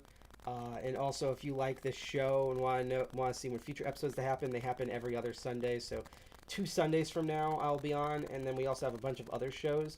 You can hit the follow button, and on Twitch, follow or subscribe on Twitch, YouTube, DLive, or Mixer before it dies, because we're still streaming on Mixer, although I think the Mixer stream is not active, and you'll be able to know what's going on. But this guy, or gal, sorry, I keep misgendering it, I apologize, or maybe it's a guy wearing this, who knows. It's called a stiletto. And the reason is because if I put it like this, like it's going to go on the seam. Let me do the focus again. Go. Looks like a little slow shoe, doesn't it? Like a little high heel there with the tip, like, like, hey, big boy. That's what it looks like. Why would you want this? Well, besides the fact that it's weird, it looks cool. This is known as a hybrid pick. That's what they're usually called. That's what she said. And we're going to use a bottom of the keyway tension for this, because you probably have heard of something called a boom slang. For all the you intermediate lockpickers out there, Locknoob perfected this, and they sell this at Sparrows, which I can show. It's a place where you can get lockpicks. I have a lot of Sparrows gear, hence this guy. Actually, I should put this sideways in the background. There we go. That's the advertisement. They sell this one that's way better than this called a Medusa. And the reason why it's called a hybrid, and this is mainly designed for lock sporters and more advanced people, is what you can do is you can use it upside down, and you can use that high tip end of the stiletto. Let's do this. Focus. There we go. Use that high tip of the stiletto to poke at individual pins. But if you flip it upside down, see? You can use those bumps, those lovely lady bumps, to rake those pins. And that's what's called the hybrid picking method, which is why this is a hybrid pick. So what you would do, and this might happen so fast that I only work with one technique. Well, I'll show you this. So you can either go in and pick each individual pin up and down, just like a hook pick, until it opens. Or you can turn that around with the 2 bumps and go in. Let's see here. There we go. And you can rake the pins until it opens. Or, as they said in the film El Dorado, both is good. Where what you're doing, and this is what a lot of competitors do, which is why they usually have these hybrid picks, is they will rake the picks, especially if they have security pins, until most of those pins vibrate into position, and it creates what's called false set. And then they'll manipulate annoying pins or the remaining security pins, such as spool pins, which I'll teach in a future episode, probably the next episode, until they work. So instead of trying to single pin pick each pin, or raking and taking forever because one of the pins is off or two of the pins are security pins, instead what they do is they rake most of them in and then single pin pick the remaining resisted ones. So I'm going to hold it this way. So I'm going to try to demo that. So we're going to rake into a set. So that put most of the pins, sorry, let's do that again. So that put most of the pins, see how they're almost all lined up into a set. So now I can go in with the single pin pick with the other end. I flipped it around, and I'm going to poke at each pin, find the one that's resisting. I think it's the one in the front here. Yep. And it opened. And that's called a hybrid picking method. It's where you rake and then single pin pick. And now you could use, for example, a city rake or a Bogota and do the full set, put this down, pick up another hook and go in. But because this is basically both a hook and a basic rake on the same side, on the same tool, it's just easier to pull it out, flip it around, and go back in. And when you're like in timed competitions, which some people in the community do, and I'm going to show that in a moment after the break about that community.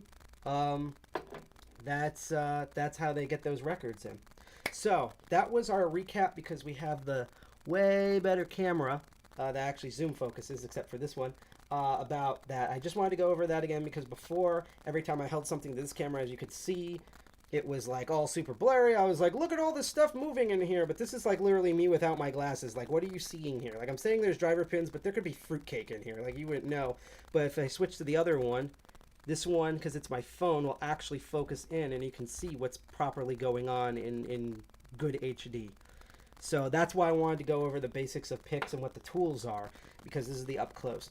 Now what we're going to do is we're going to go on a short break again, because I have to change shirts, because my shirt says it's 80% polyurethane and 20% cotton, but it's right now 100% sweat. And you're going to chill out some music for about 30 seconds to a minute, and then we're going to switch over to my desktop view. I'm going to show off community stuff, and then we might try some of these naughty locks here like I did last time that I probably won't get anywhere with. And we'll just chat in the chat and have fun. So everyone, stay tuned. I will be right back as I briefly die.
And we are back. Sorry for that taking so long.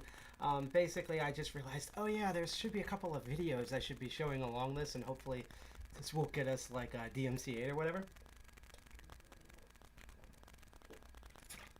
But what we're going to do is we're going to go into a new segment. Now, unfortunately, we're not going to be involving this camera with that beautiful hand cam that you usually see Bosnia and Bill and the Lockpicking Lawyer do. Although I will be, actually, you know what? I'm going to save those for a future episode where I'm going to go into individual people. What we're going to do is we're going to go into my desktop view, and we are going to show off kind of my whole theory that I've been building. I'm going to make a future blog post about this at DEFCON 201 about sort of the wide world of like different people that pick locks and do lock bypasses, and sort of do a summary of what they are about, what makes them unique, what do they all have in common, why would you need to know these in certain situations and stuff like that. So again, this won't be involving all these crazy tools here, unfortunately, although we will get back to them in a moment. We're going to go and look at some like actual groups and organizations that represent different types of people who do lockpicking and why they exist. So let's see if our display capture works. There we go. It's just shrunken down. I'm going to attempt to highlight it and extend it. I should already had this done. It only extends to like X amount too. So I'm just going to put this down here. You're going to see the top of my head. That's all cool. Actually, what I can do now is I can temporarily turn off the video capture. There we go. And you can focus on here. So there's many different types of, actually I should start off with our DEFCON website. This is our website. It's at defcon201.org. We're going to change this soon, although I do like the rainbow look for celebrating Pride. And again, our next meeting, which we will live stream, but we also should have limited seating, is on July 17th, which is to be announced. We're currently finalizing the lineup for that, but we plan to announce it soon, and it's going to be a real, like, hard hacking stuff. I think you're all going to love it. And plus, you get to see what we're more like when we're mostly at home, although we won't be inside the venue, but you'll kind of see what we're like eating sandwiches at let's see if we can do the location, at Subculture, which is this awesome sandwich shop located on 260, yeah, another that's 2600 260 Street on Newark Avenue. They have you can take their stuff to go eat outside now, thanks to us not screwing things up as New Jersey, which who would have thought. They make extra awesome sandwiches, and they have amazing Raspberry Pi video game systems and stuff. That's where we normally meet, third Friday of every month, and we should be able to have limited seating there, so we will be broadcasting from there. If the computer doesn't melt down, I can, yep, there we go. I can show you, yep, it'll be on the 17th, so that's next Friday we will have that meeting. But I want to talk about something that I've been figuring out over time, and that is the different types of lockpick people. And actually, I should have brought this up. You know, I'm actually going to do real quick a DuckDuckGo search, because that's the default I currently have on here, and do types of hackers, because there's a very similar thing. 10 times 10. Okay, I think this, hopefully this will actually have this. Ah, they have this bullcrap, the black hat, white hat, gray hat, like we're in an RPG. It's being debated right now. Like, I don't know if it's, like, can be seen as a racist term or not, but I just want black hat to white hat to die, because just like what George Carlin said with zesty and tangy, they're advertising words now, so I don't care. Category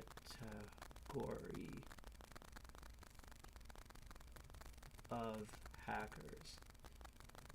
I probably should have searched for this earlier. It just popped in my head that we might be able to, it's the same thing. Might be able to find this online. If we don't, I'll just quickly explain. Might be in here. Let's check. Ah, it's this stuff again. See, you can't escape it. That's how ubiquitous these terms are now. Because it's just like a thing. Let's see, will this do the same thing? Yeah, it's golden. Okay, now this is, I'm losing my mind. I'm going to try one more link. If it's not there, I'll just go. Actually, Wikipedia. I know an older version of Wikipedia might have it, but is this, let's see. Yeah, they totally slimmed it down. So let's go back and talk about this. So there used to be a thing where basically you could break down computer hackers to 3 different types of hackers. And if I remember correctly up to my head, those types are known as, I'm going to see if I can also zoom in on this, but that should probably be better, even though it's going to make everything larger, just like what she said. But no, basically, there's 3 different types of, like, main categories of hackers. If I remember correctly, those categories are security, hardware, and free culture. And so basically you have the people who are looking into breaking into hardware, software, network systems, and also learn how to prevent that. Then you have the people who like to build things. So whether it's say hardware hacking, but these were like older terms from back in like the early 80s. So whether it's code or software, these are the people that like to build stuff. They're the ones where, you know, if a hacker is using a type of offensive or defensive red or blue team tool, they're the one that builds those tools, essentially. They are coders that are basically doing that version of a hack where they're just writing really refined code, so instead of using 50 lines, it only takes 5 lines. And then you have the free culture movement, which is more of like the society of hackers, where these people might not be able to be the most technically advanced, whether in terms of creating or doing security, but what they do is they have hacker ideals. So these are people like, you know, who they're like the EFF, which we're part of the Electronic Frontier Alliance, which is a subsection of Electronic Frontier Foundation, where, you know, they might not have the most elite software or hackers, and they've built some really good software and figured out some hacks. But what they focus on is, will the FCC censor you? Your digital rights. Can Google spy on you while you shower?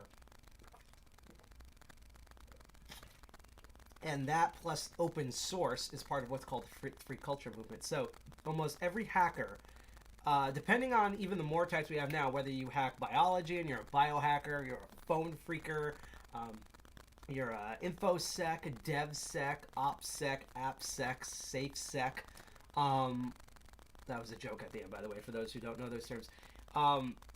Any one of those can be placed in there. Like, for example, someone who studies virology could be technically classified as a network hacker because they're investigating how viruses and other deadly agents infiltrate and break down, essentially hack your system, and they're the blue team people trying to develop defenses for it. People who are into biological warfare and create things like anthrax and stuff could be seen as the malicious side of that, just like the way the term black hat is, which I can't stand.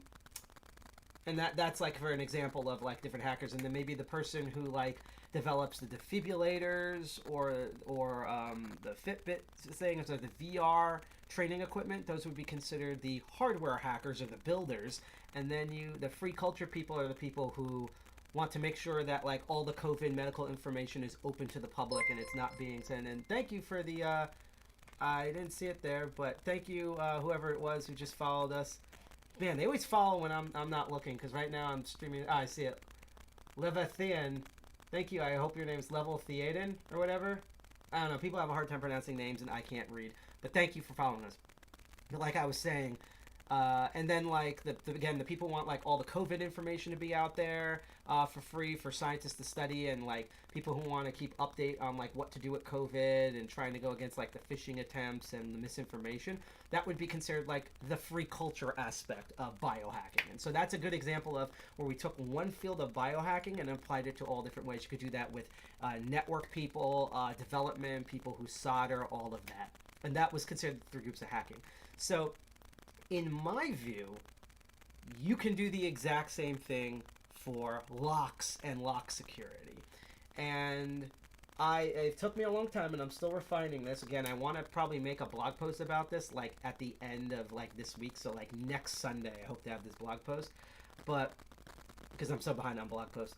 But, it's, like, kind of the same thing, but there's different groups and different names. But in my opinion, you can still break them down to 3 different types of people that cover kind of the 3 not necessarily the techniques, but the groups of techniques and why they kind of use these techniques.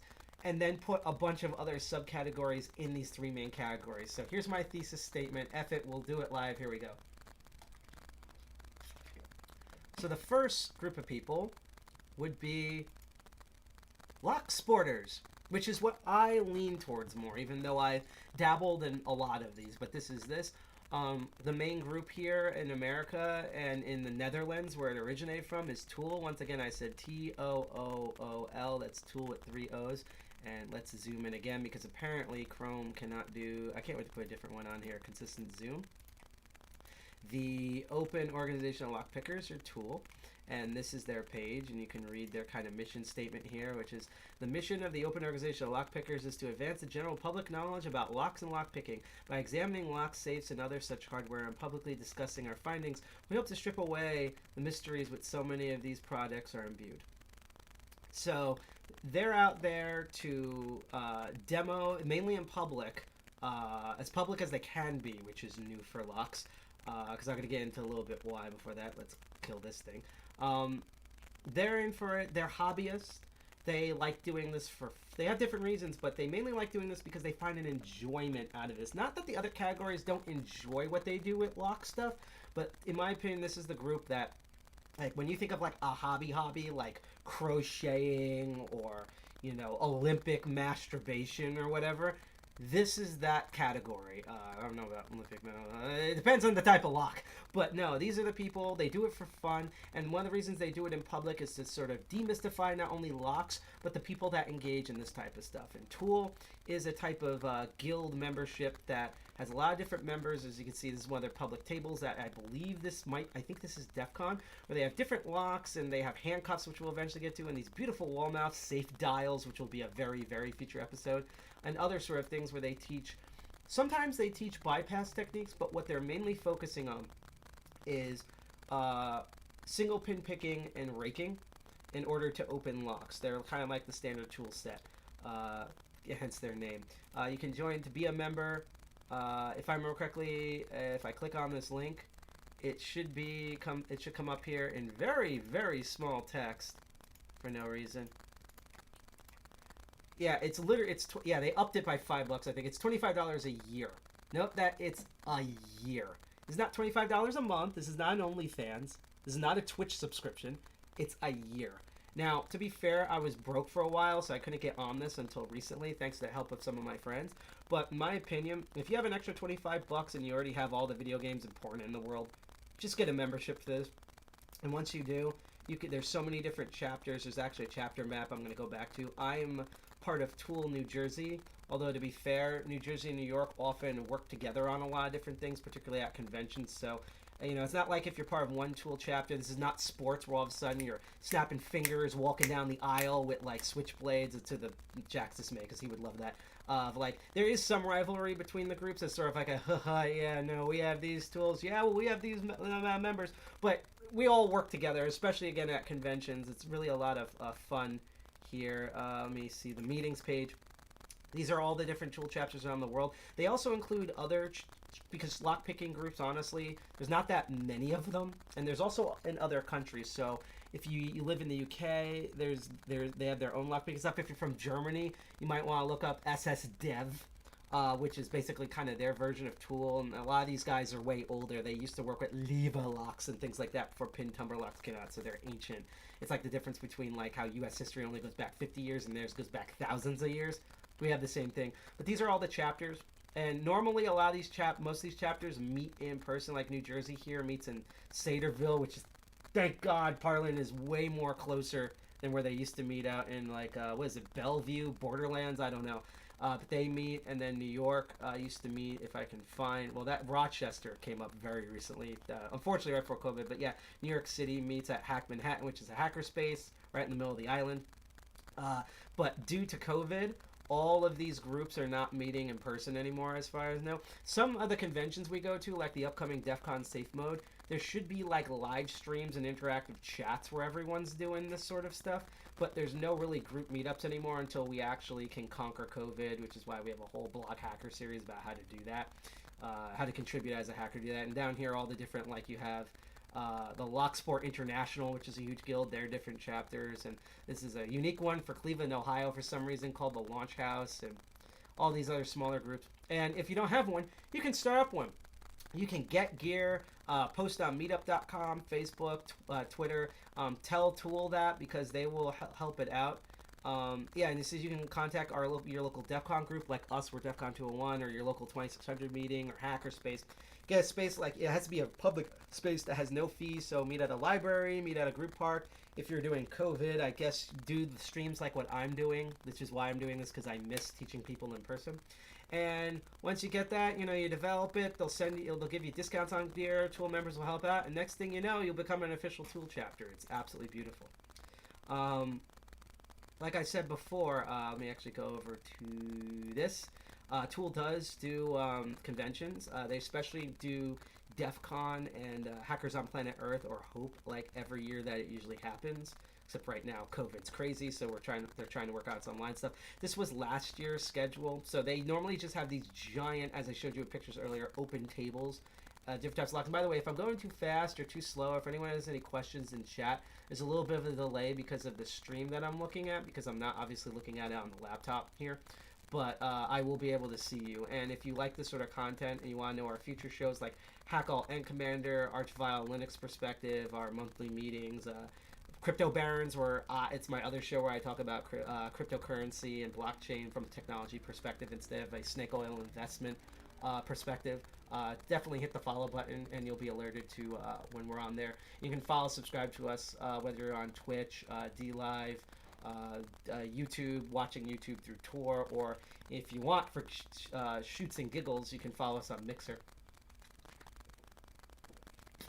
Before the 22nd, because that's closing down. We're thinking of replacing Mixer with something else, but we're still working on it. But this is, they also have talks, and you can see some of them here that happened last year at DEFCON 27, because this year was supposed to be DEFCON 28, but that didn't happen. So, like, Matt here is talking about master keying system. That's going to be a future episode. The history of lockpicking, which I'm going to do one day. Every, 2 hours, I do the intro. Safe cracking, which will definitely be a future episode. Crazy lockpick ideas, crazy lockpick inventor. That sounds like Night Owl's hell.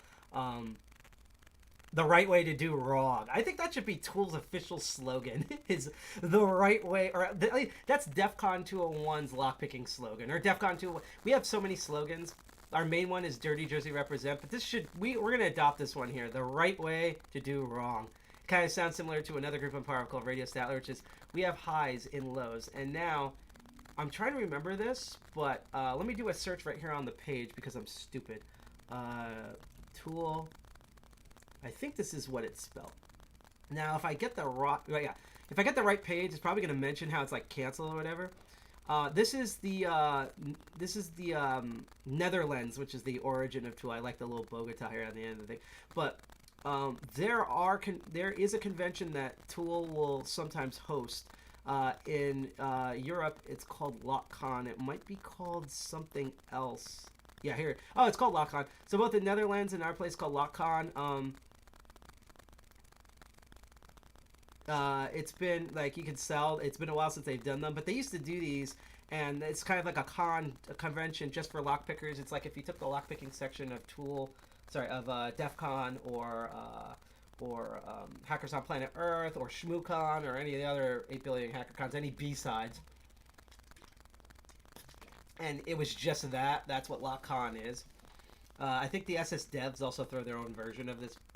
And this is kind of like a convention for that. So there's an impressioning contest, and like wave rake design, history of shackles. We now know Tom is gross, and now we know what he does privately.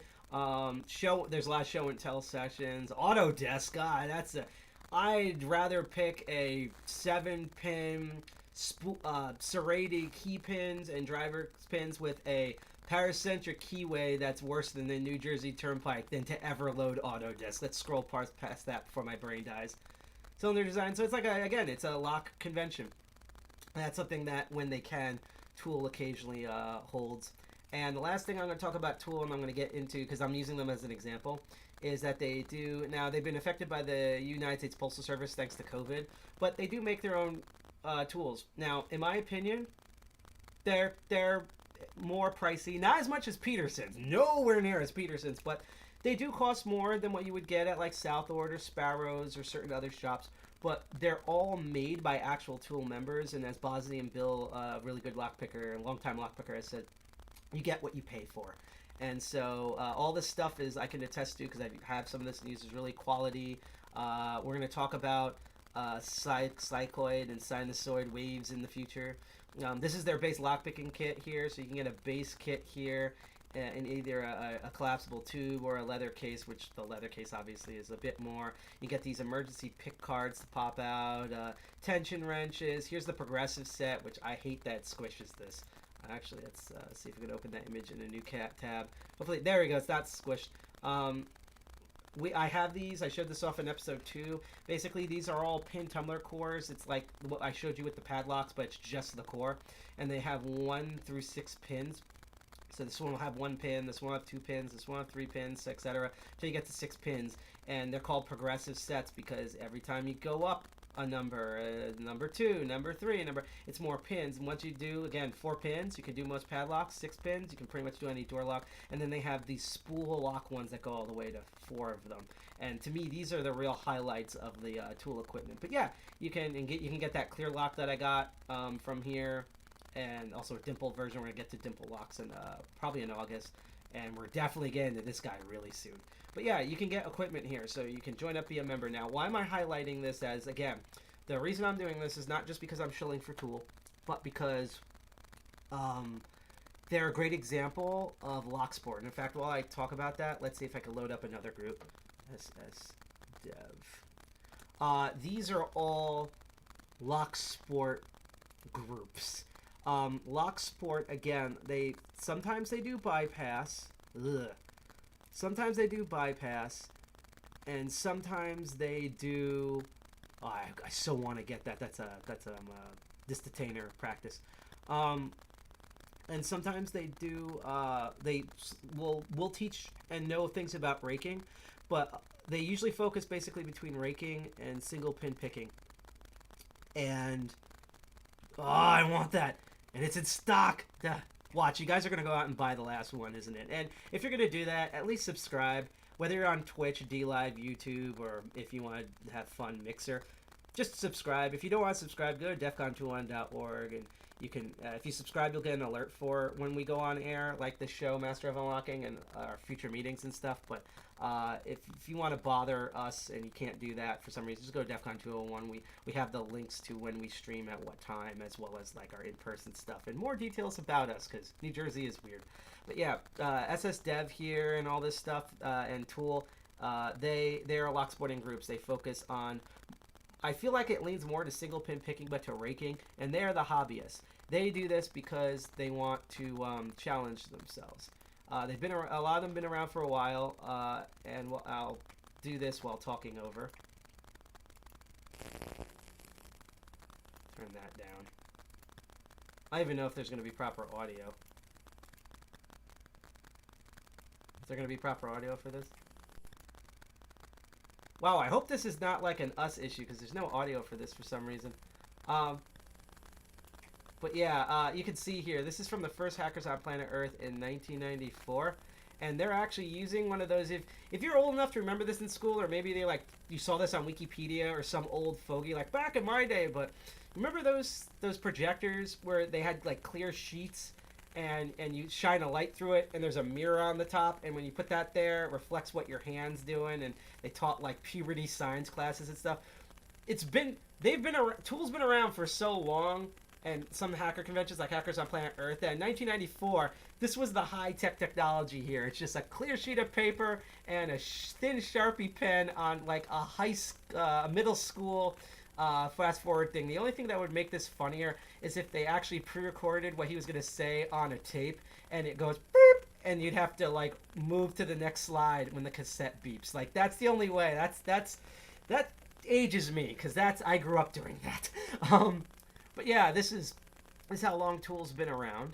And so that shows you how all these groups are, and they're babies compared to like some of the groups out in like Europe and East Asia and stuff. And I'm actually going to go quickly into OBS. If I can, okay, good. This is all clear for that.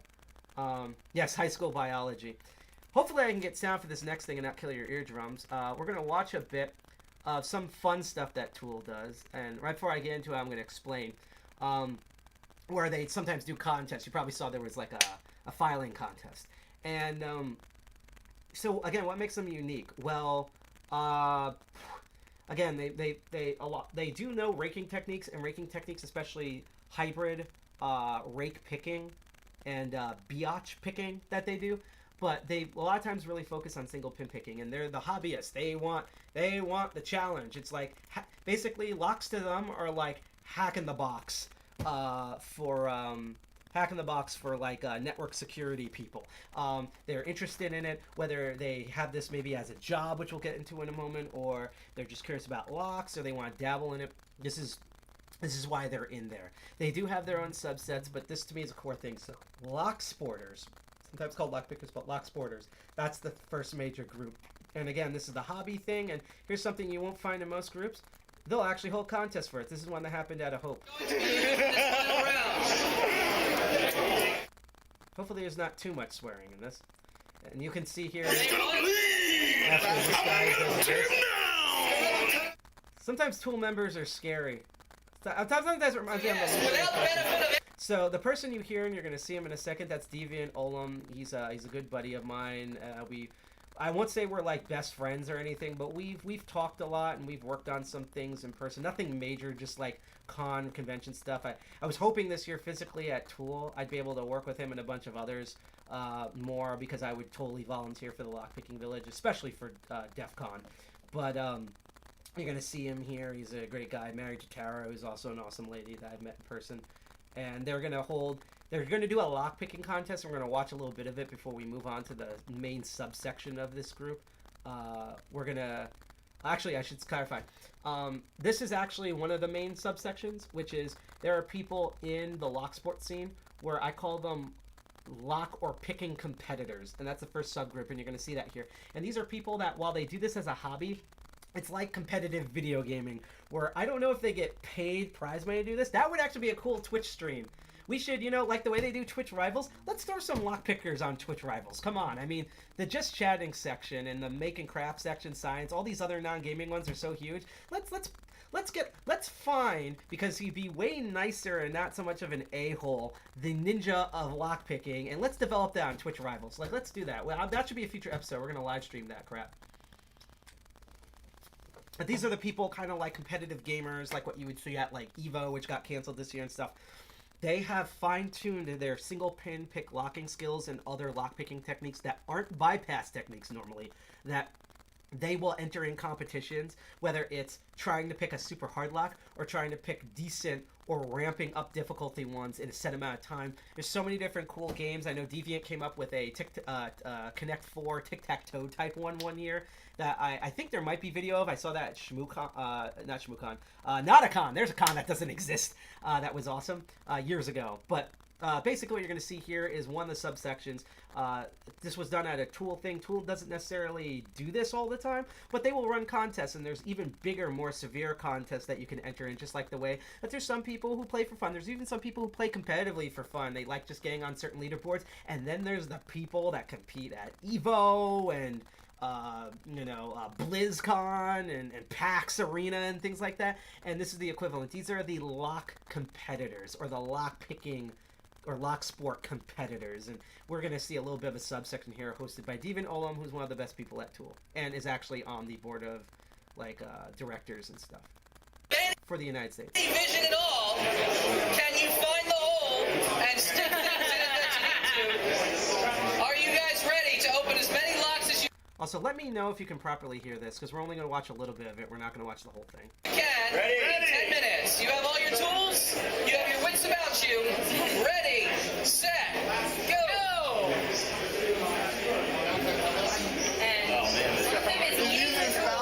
Skylar is chewing on his tools. And stuck. They've got a tactic that seems to work. Doug picks up a lock. They're both going for the same bypassable lock. Master 175. Master 175, not the new version. And Skylar just trashed the pick. He should have bent his jig while he's blindfolded.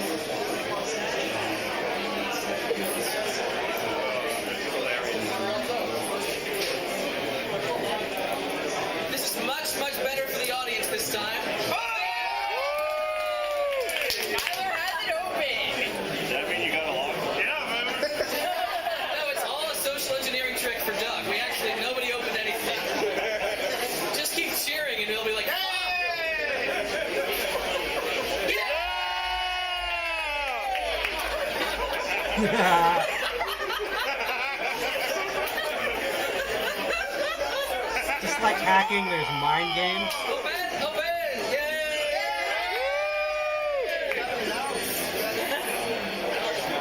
So yeah, unfortunately we're not going to watch the whole thing. Maybe we'll do it at the end, but that's one of the examples of a Locksport competition. And basically these guys are, maybe this is a beginner's one. There's also more severe ones, but there are actual lockpicking competitions in local areas and nationwide. They often happen at lock conventions or big hacker cons or security conventions where lockpicking is involved, where major lockpickers are normally located. And that's one section of the Locksport or hobbyist group. Another major subsection that has some crossover with the next major group that I'm going to get into is, so in hacking, you probably have heard, and let's go to the website here.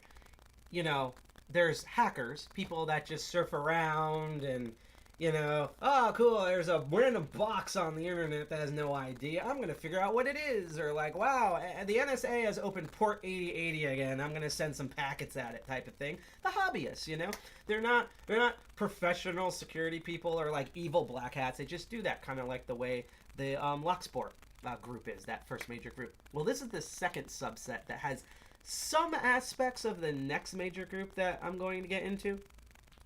But honestly, I feel like they share more in common with the Locksporters, except for one major thing. These are the professionals. If LockCon is DEFCON and Hope, ICS East is Black Hat or RSA. These are professional lock security people. I simplify it by calling it, these are the locksmiths.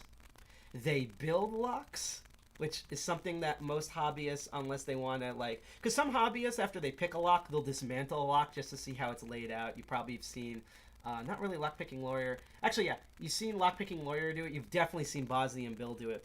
They do that a lot on YouTube, and we'll be doing that in the future. But these people actually, they're professional locksmiths. They'll lock on your door. People call them. They go out. They install locks in buildings. They install them in residential areas. They work with landlords and sometimes government facilities as well as individual people. And they sell locks and their services. And a lot of them are interested in security. And they go to something here called a lot of them go to ISC. This is the East version of it that might still be on because it's in November, but we're getting that second wave now, so who knows. So you'll notice, just like the Black Hat USA website, this is like, look at, like, this is TOOOL, right? It's like, hi, we just used HTML, we used HTML 2.2, and that's it, right? So we're the Locksport, that's the hobbyist group, right? Bam! Here's the professional security group. Look at these guys in like tweed suits and bald spots and bad wigs and everything, all being all bro. And they have like huge sponsors like ASUS NYC and the Security Industry Alliance. And there's some other like security stuff here. Like they do also do like security camera stuff, but there's a lot of lock people that go into this. And again, these are professional locksmiths. They install locks. They test securities on them. If someone breaks off a key in a lock, like a lot of times when people get lockpicking sets, sometimes they'll come with this weird thing that looks like a lockpick, but it's not a lockpick, and you're like, what is this? That's a broken key extractor. If you find that kit, that was designed for lockpickers. And so if you break the key off, and we'll show this on a future episode, you can pull the broken key out of the lock. That's something a lot of locksmiths do. We also have tools that dismantle locks, like plug followers and things. And this is like, ISC is one of the main conventions. This is the Black Hat and RSA to the TOOOL, you know, which is basically DEFCON, Chaos Computer Congress and stuff like that. In fact, let's look at this short video by Lock Security Doc in Charlotte's as an example of what I mean here. Oh, that's why. I forgot to click on mute. Hopefully we don't get, like, flagged for this. So you can see here, this is like professional. So a lot of them now do like RFID locks and stuff, which I'll sum it up. Don't get an RFID. Don't get any lock that has an actual circuit in it, because I can bypass that without using any lockpick tools. Or at worst, I can bypass it with either my phone or my knife, like a utility knife, like a butter knife, depending on how I feel. But these are the professional. They do seminars, and they install doors in buildings, on-site services, configure some electrical stuff. They have these tricked out fans. You've probably seen them drive around in your neighborhood. Oh God, I would just tear through that building so bad. No offense to them, but just those type of locks that, hey, again, if the business orders them, you know, they will install it. And they have a cool podcast series, to be honest, that's more focused on business, but they also do like, you know, product reviews and stuff on there. So this is just one example of the many professional ones. And it gets tricky because, again, this is why I hate the term white hat and black hat, because, you know, these are, I guess, sometimes you could call them the good guys, but what if you're a lock group, and let's see if I remember the right video here. I'm going to show you this example if this timed it right. This is actually, well, one of the reasons why we get a lot of people in the hobbyist section from TOOOL and other factors, especially from people who just, you know, they live in a building. Who'd have thunk? Except for now, because a lot of people are getting thrown out on the streets due to rent. I know that fear. And, or landlords or stuff. And let's say your lock breaks or someone intrudes. You need to replace it. You get locked out. Canadian news group, the CBC News, did a whole thing about various locksmiths. And I wanted to show you the good locksmiths because I want to show you a bit of the bad locksmiths. And actually, before we get into that, because this will actually be a better segue, I keep saying there's three groups. So that first big group that I showed you earlier, like TOOOL, for example, or the SS devs that I showed you before, those are hobbyists. I call this the Lockspot group.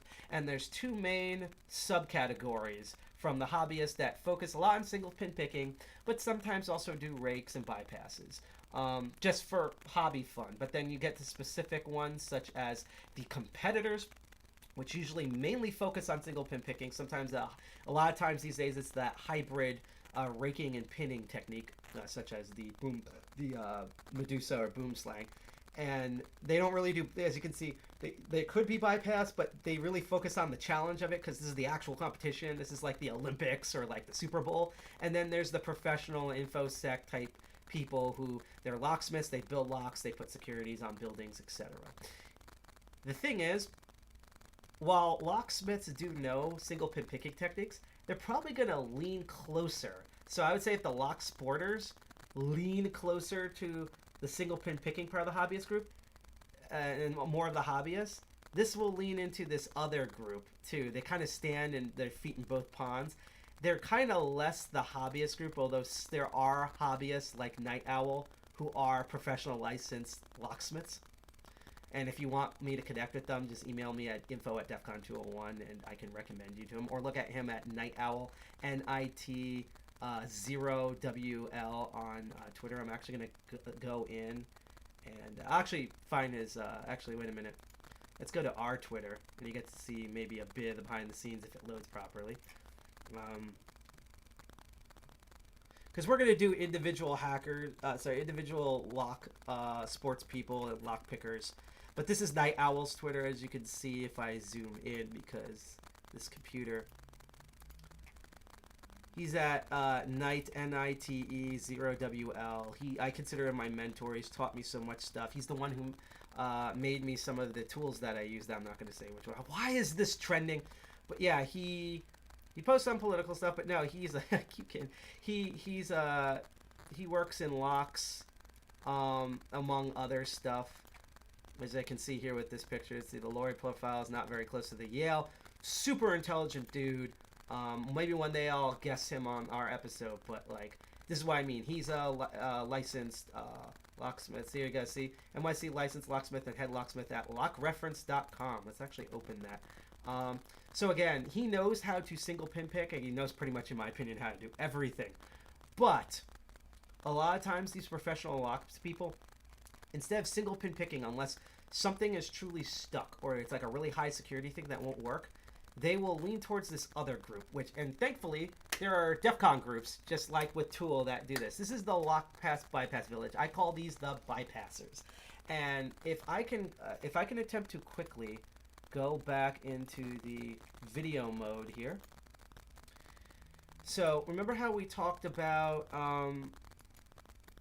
this clear lock here, right? This clear boy, and you know how with single pin picking, we were focusing on those pins. Even with the raking, we were doing the pins. Bypassers don't deal with the pins in the Bible or the tumbler. They don't deal with the key pins or bi pins. They hate pins. They don't care about that. What they actually deal with is the points where it connects. They deal with the actuator, sometimes the door itself, and that's what they do. They bypass, or they go past all the pins, what the key normally does, and go straight into other problems like the actuator, or in this case a padlock, the shackle, in order to get it open. And those are the bypass group. Hang on. Let's close up. Yep. That is the bypass group. And there's a village at DEFCON that started last year. They're going to go online as well. And they're the lock bypassing village. And they're adjacent. They get support from TOOOL and other organizations. And yeah, you see they have stuff. They have their own workshops here, which is doing call for proposals. I don't know if they have a listing for their last year's site or whatever. I wish they did. I don't think they do, unfortunately. But yeah, this is the bypass stuff. And actually, I'm going to switch back, and I'll show you what I mean here too. Let's actually do this demo. I think I'm only going to need the base video capture for this. So, as I say, get a girl that does both, right? Now, this, if you haven't noticed, I hate this lock. It's one of the worst locks in existence because this is one of those combination dial locks, right? That you dial the combo in and it opens. Well, if you open this on the side, there's just a normal... Let's do that again. There's a normal, same one as this, pin tumbler lock, 4 pins. Only 2 pins need to be moved. And I can, as a lock sporter, and I'm going to try this because every time I do this on camera, this never works. But we're going to find out. So I'm going to do bottom of the keyway tension here. So I could go in. I can single pin pick. Actually, I need the thinner. Let's try that again. I need the thinner pick for this, I believe. So I'm going to push this in to do the actuator. I'm going to try to single pin pick this for the 3rd time because 3rd time's the charm.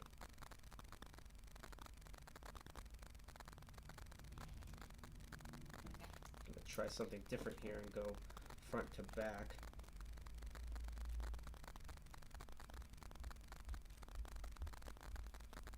I usually go back to front. That's like my style. I feel like there's 1 pin off. And once I get that pin, that should do it. Keep oversetting. Let's try raking this again. I do this song and dance every time because literally off camera this one opens up immediately. But every time I stream on camera here, it never wants to actually open and drives me absolutely bonkers. Hang on.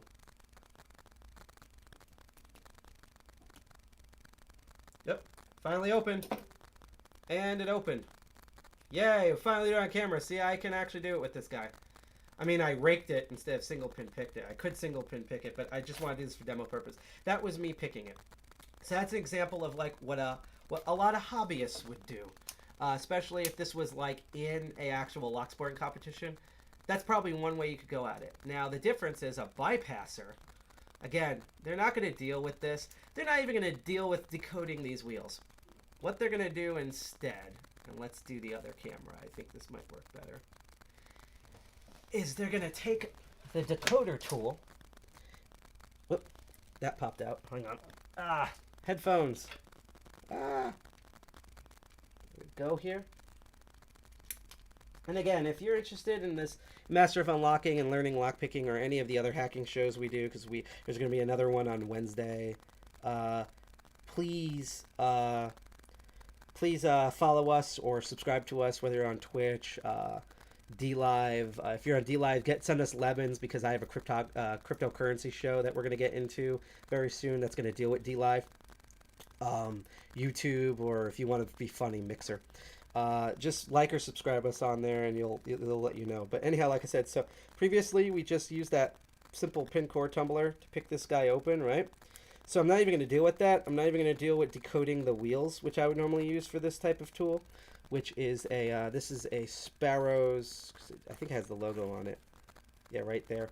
This is a Sparrow's, what's called an ultra decoder. It's essentially a really thin piece of metal. I think it's like, it's either 15th or 15 thousandths or 12 thousandths inch. Again, when I flick it, it makes a Jew harp sound. It's insanely flexible, very fragile, so you have to be careful with it. What I'm going to do is, instead of dealing with the pin core tumbler or dealing with the wheels, I'm going to bypass this lock. And the way this bypass works, and I'll show it in a future one when we do just combination ones again, is I take this guy, it's the third wheel. I usually go to it on the left side, no, the right side of the third wheel. You can really kind of almost do any wheel, but I'm going to take it, hold it at the base because it's fragile. And, oh, sorry, I had the wrong way. I must pull the jack. I need to have the serial on the left side. So I'm going to go to the third wheel, and I'm going to push that metal piece all the way into the back like that while holding it firm at the bottom here. So it sticks out like this. So as you can see, if I do it again, it slides all the way back in there at an angle. And what that is it's resting underneath the actuator that when moved up, normally when the wheels are lined up, it will open. So I push it in as if I'm going to, if I had the right combo or the key for this lock. So I push that in, and then I move the actuator with this thin piece of metal. Oh, hang on. Let's try that again. So I go in, do that, push down, and it opened. And that bypassed it. So you saw I did there what I was like, I was just raking this, and it took like a lot of seconds, close to a minute. Look how fast, I'll do it again. Look how fast I can bypass this. I'm just going to do it almost all in one motion. Wait, hang on. There we go. So all in one motion here. Yep. What is going on now? Did I ruin this? I'm doing something wrong. There we go. It's all in one motion here. That's how fast. Don't get this lock. If you see this lock, don't get it. But that's the difference between single pin picking, even raking, which is usually fast, and bypassing. What we did was a bypass versus picking or raking. And that's what the other group does, bypassing. They're interested in various techniques that will show off in future videos, such as, using, actually, let's see if we can find one here. Some of you might have heard of the what's used to be known as the credit card technique. And I don't know why are they advertising this here. This will be a good one if I mute it. But yeah, let's see. So it's like, this is something Sparrow sells, this thin piece of metal. So instead of trying to pick the door lock on here, he's going to use this thin piece of metal with this curve to pull the latch on it, or poke at the latch on its weak side. Yeah, and see, and he's going to pull that back, and that's going to flatten the bolt and open it, thus bypassing the entire lock mechanism and this door. So let's see if he does this here. Oh, he's going to go to the other side.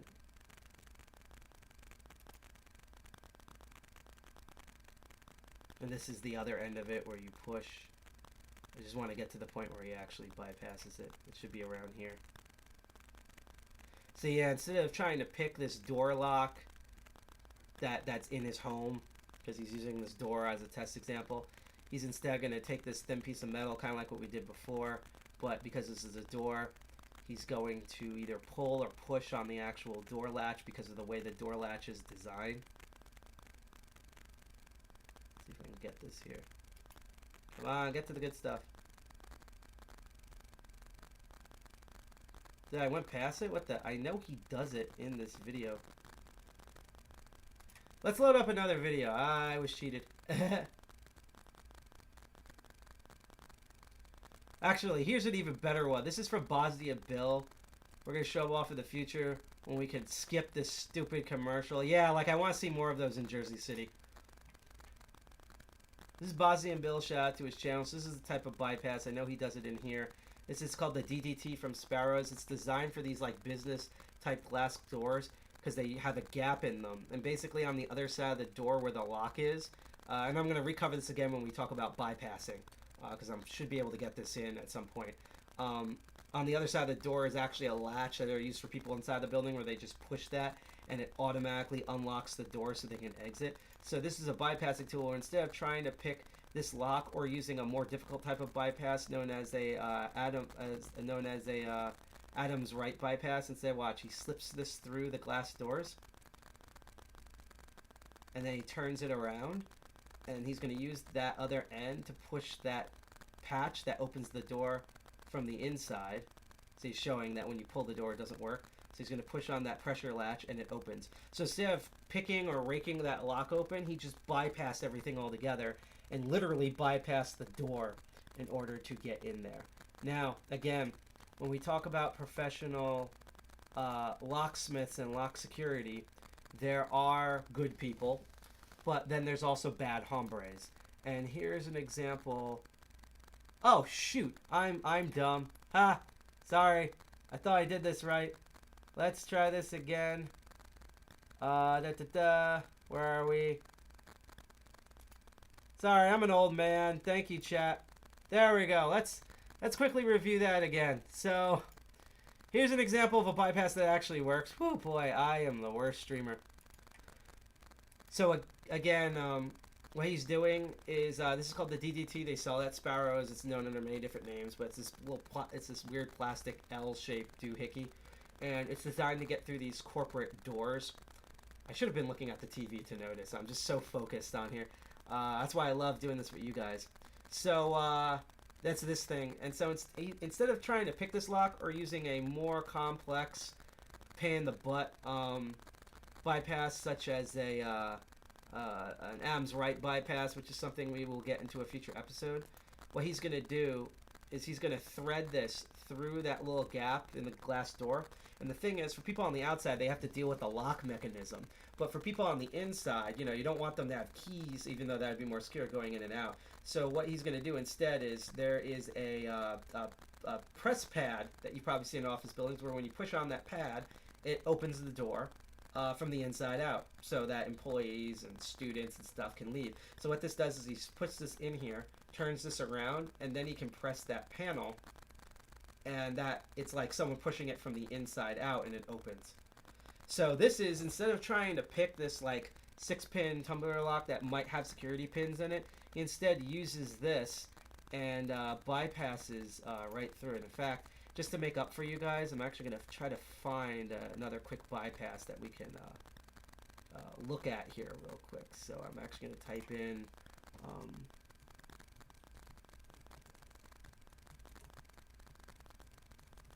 this should bring it up.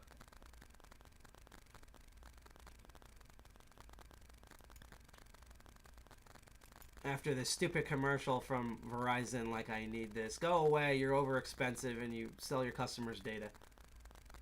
Ah, and another one. At least we can skip this one. Go, I hate YouTube. I haven't put, like, ad blockers on this yet because we're going to refresh this machine. But this is exactly what I mean. Instead of trying to pick this guy, he's going to use a tool. That's why we're going through this really fast. So you can see here the spring-loaded mechanism. He's going to use what's called an Adam right. Let's see, where does he do it? There we go. He's going to use that Adam's right bypass there. And when he turns it at the right angle, it's going to catch onto that latch. So he's bypassing all the pins in this lock. He's focusing on that latch. And he's going to pull that latch back. And that will allow him to get the door open. So that's what bypassing is. And to me, that's the second group, bypassers. Some might argue with me, why do bypassers get their own group, especially since, honestly, all three categories usually dabble in or use bypassing techniques. The reason is because, one, I think there's just some groups that use them more. Let's get off this ad. Use them more than others. Again, I feel like Lockspot doesn't really use them and focus on them. They're mainly focused on single pin picking or hybrid picking. They're focusing on single SPP and raking.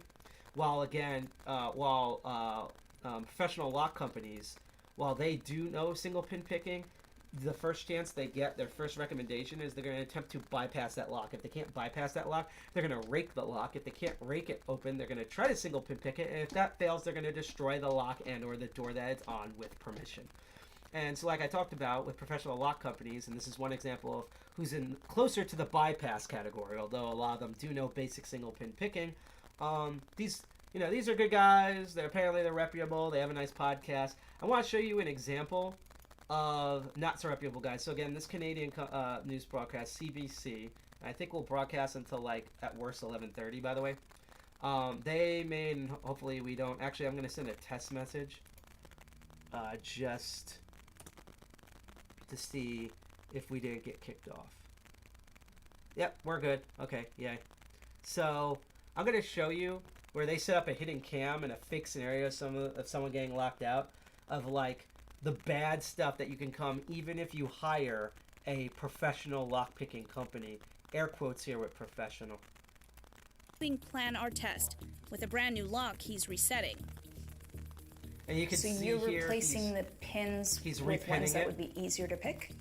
Yes. He says just about anyone. While lock sporters, again, a lot of times they disassemble locks in order to see what's in it. And some of them, just because they might make their own challenge locks, especially lock sporters, might usually know how to repin locks or to build locks from scratch. Locksmiths, not only is that their huge main thing is building locks from scratch and repinning them, they also know how to file and do key bidding, both from scratch and using machines. So that's why, they still have their foot in the sporter category. A lot of locksmiths I know and professional lock security people do show up at TOOL meetings, just like the same way a lot of people in InfoSec and Google and stuff show up at DEFCON and 2600 meetings and DEFCON groups. But this is why I lean them more to bypass, because most of them you're going to see here, as in a bad example, would rather bypass the lock by like destroying the lock or raking it or whatever than to actually try to pick it, which is why I lean them more to the bypasser group. One will be able to pick this lock. Maybe even me. He gives me a few pointers. See, and then he you're shows just going here. to get the pins to move up and down, just like the key would, one at a time. Yeah. And in roughly 3.5 minutes, Take He's it all gonna show out? it. Take it all out, I've because it taught is people picked. less than 3.5 minutes.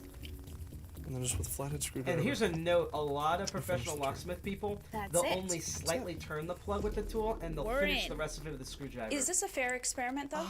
Yes. I don't know if that really means anything. Like, there might be debate about that. I might ask other people in TOOL if we're all just being amateurs by turning the plug 90 degrees just with the turning tools, or do we really need to actually use a small screwdriver to turn the rest of the lock and be all fall out on the lock? But I've used turning tools, and I've only broken a tool once, and that was actually on a distatainer. Otherwise, I've never ruined my gear, and I don't know a lot of other people who actually do the screwdriver thing. So maybe that's also a Canadian thing. I don't know. But I just want to put that out. A lot of locksmiths I see, you can kind of tell if they're locksmiths because they will pretty much use a small screwdriver to open the lock the rest of the way instead of just using the turning tool to rotate it so that the actuator and or bolt moves. It's obviously been made easier. I would call it a good test for beginners. So anyone claiming to be a He locksmith, probably put they should be able 4 to get through it. pins and then did 2 pins that as are day turns to night, that you we have to set move. our test in just like motion Master Lock. Hi there, I hope you can help me. I'm locked out of my place. with a call to checkpoint. So they're setting up the fake call. They're going to be calling various locksmith companies to see if they rip off their customers and how and how It's much. one of the cheapest quotes we find. How much do you think it usually costs then? Like 15 plus 35? Yes, ma'am. It could start at $50 total, Okay. or it could be up to $100 depending on the difficulty. That's that weird It's over an sound hour they do. of waiting. So yeah, sometimes they And take then- forever. Bad I ones think take that forever. might be him. So you're Are gonna you the see locksmith? how this person, who's a professional Are locksmith you company, your checkpoint? is going to Okay. The one thing he Hacker makes clear one quickly, security there's no way their to way pick to the lock. stupid is. These type of LSD locks, they have to be drilled out. You can't actually pick them. They've got a staggered pin system, tall pin, short pin, tall pin, short pin, so that it's designed so you can't pick No. it. He's also describing what in Locksport community and other professional circles are known as high-low high or low-high low, or basically difficult erratic bidding. We covered this in both our first episode and episode 2, so that's what he's talking about. No. That's just how they work. Not true, says our expert. Any locksmith seeing this lock should know it could easily be picked, but his only solution is to drill. Does that mean it's more expensive? Well, to Like, drill that- it, it's medium price, so it's not $350, the most expensive drilling. It's cheaper. Okay. Because they said it was going to be like 35. Oh, well, Plus. locks, to open locks, usually if it's like mailbox lock, desk drawer locks, Yeah. they start at about $35-$40. Like a house deadbolt. Note that he didn't tell them that. They just said lock as general lock, and most people think of locks, they think of padlocks or door locks. But note how he changed that around. He's being a butt right here. Also, to again, even though my stream's being weird right now on my viewing stream, if you have any comments or questions, or if I'm going too fast or anything, please let me know. I can mostly read your comments, although I think I have to restart the stream temporarily. Not the current live stream, the stream that I'm watching. And I just want you to watch the rest of the play out and watch how a real professional locksmith who can also lockpick reacts to this guy. Would be around, this particular one is $250 to drill it open. Plus about $90 for a new lock. Our producer urges him again to try picking. You sure you can't just pick it? The LSD locks, you can't pick them. You can't pick this. No, they're 5 or 6 pin locks. I could be here for a year and not pick it. Also, even though he just did another lie there, I just realized something. I'm just going to put on the subtitles. A for you year? guys. That's what he said. He said that you couldn't pick this lock. Can you pick that lock? I picked it in 3 minutes and 30 seconds with your help there. Then I do remind you that I did not teach you very well. Before he breaks out the drill, we ask one more time. Okay, and you don't think we can pick it? That's the 4th time you've asked. Okay. I'll show you what it's supposed to be like, just so you get a quick idea. Okay. He spends the next 2 minutes or so trying, but with no luck. It's so much easier when you have a key. Thank you for trying. So he's either faking it or being that stupid. It's probably a mix of both because I've literally taught 5-year-olds how to do this.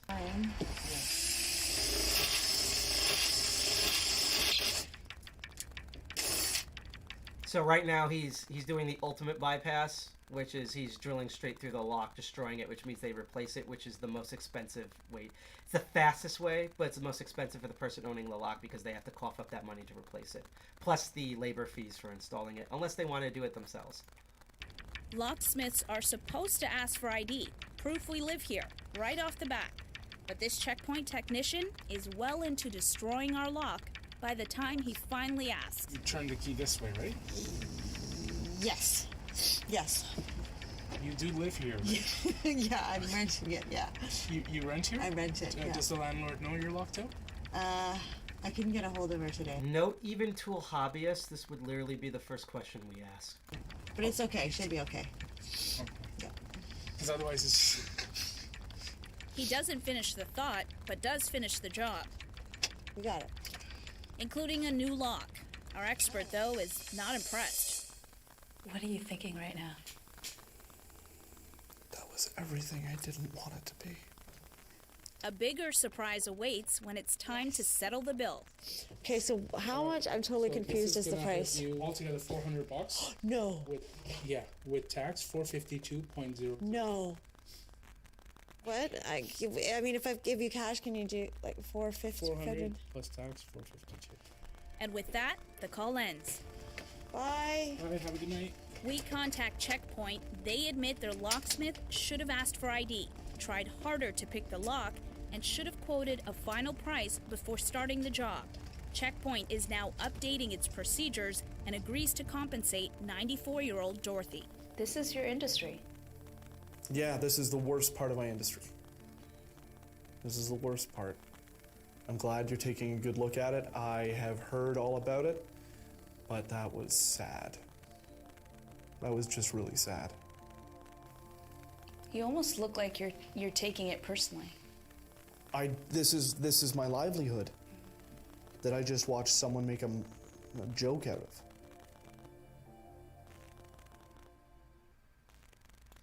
That's exactly how I would feel too. And no, I'm not doing this because again, the reason why I didn't show you how bad it can get, and I just want to quickly check something. The reason I didn't show you how bad it can get for hobbyists is because a lot of times we remove those type of people from the community.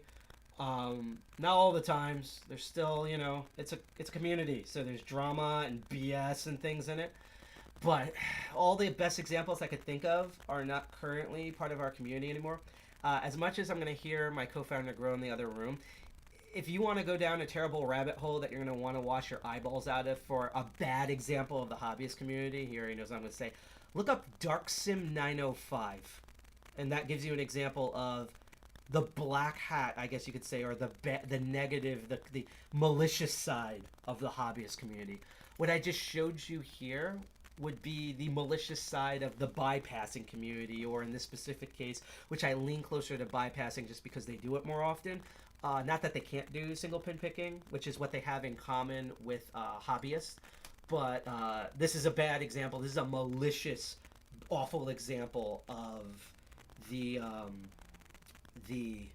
bypassing side, and particularly the professional business locksmithing side of things. And you can see how you saw a professional dude right there, and like I would have ran out and hunt that guy down and punched him in the face if that was me. Like, he took it as sad. I would have been fuming mad at that whole thing. Like, even before they could get past the first point, like, I would just ran out and decked the guy. But that's what happens there. So that's an example, because I'm going to show you good and bad of each type. So once again, as a review, we have the hobbyist side of things, which that's one major group. These are the people who, you know, some of them might be professional, some of them are not, but they mainly meet up in groups. They help each other out. This is like more for the fun and the challenge, the fun in the challenge of doing this and learning from it. And we have two major subgroups from them. We have the actual sport competitive people, the lock sport. There's, I call it lock competitive because ironically enough, lock sport means lock picking. So these I call the lock competitors. And then there's a adjacent ones that stand into pools, which are the professional security and locksmiths, which lean closer to the second major group, which is called bypassers. Now, I just showed you that locksmiths lean towards bypassers. How about a group that almost extensively leans into bypassing? And we'll do it. So this is the one where locksmiths, they know how to single pin pick. They know how to pick. They know how to rake. That's just not their first choice. I'm going to show you a group that's even more reliant on bypassing, and I would just say base raking techniques. And you probably heard me bring them up before. Welcome to survivalist groups. This is the website Black Scout Survival. I'm going to put a preface out just before I get people jumping at me and yelling at me. Because again, I might have some controversial opinions in here about the different groups, but hear me out. I have never taken any of their classes. I'm pretty sure I took classes, maybe, depending on what they do, on like how to survive in the woods, how to prepare food ahead of time, like to do canning, how to preserve food, how to hunt, how to fish, how to make temporary shelters, how to negotiate under people in hostage situations, like survival. I'm pretty sure they might, I don't know because I've never used them, but I'm just giving the benefit of the doubt. They're probably good at it.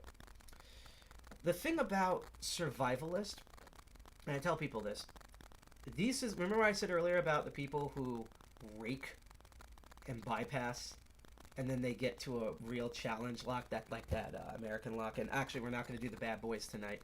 I'll do them in the future one, and we're just going to cover groups this time. Yeah, I often get a lot of preppers, a lot of survivalists and preppers.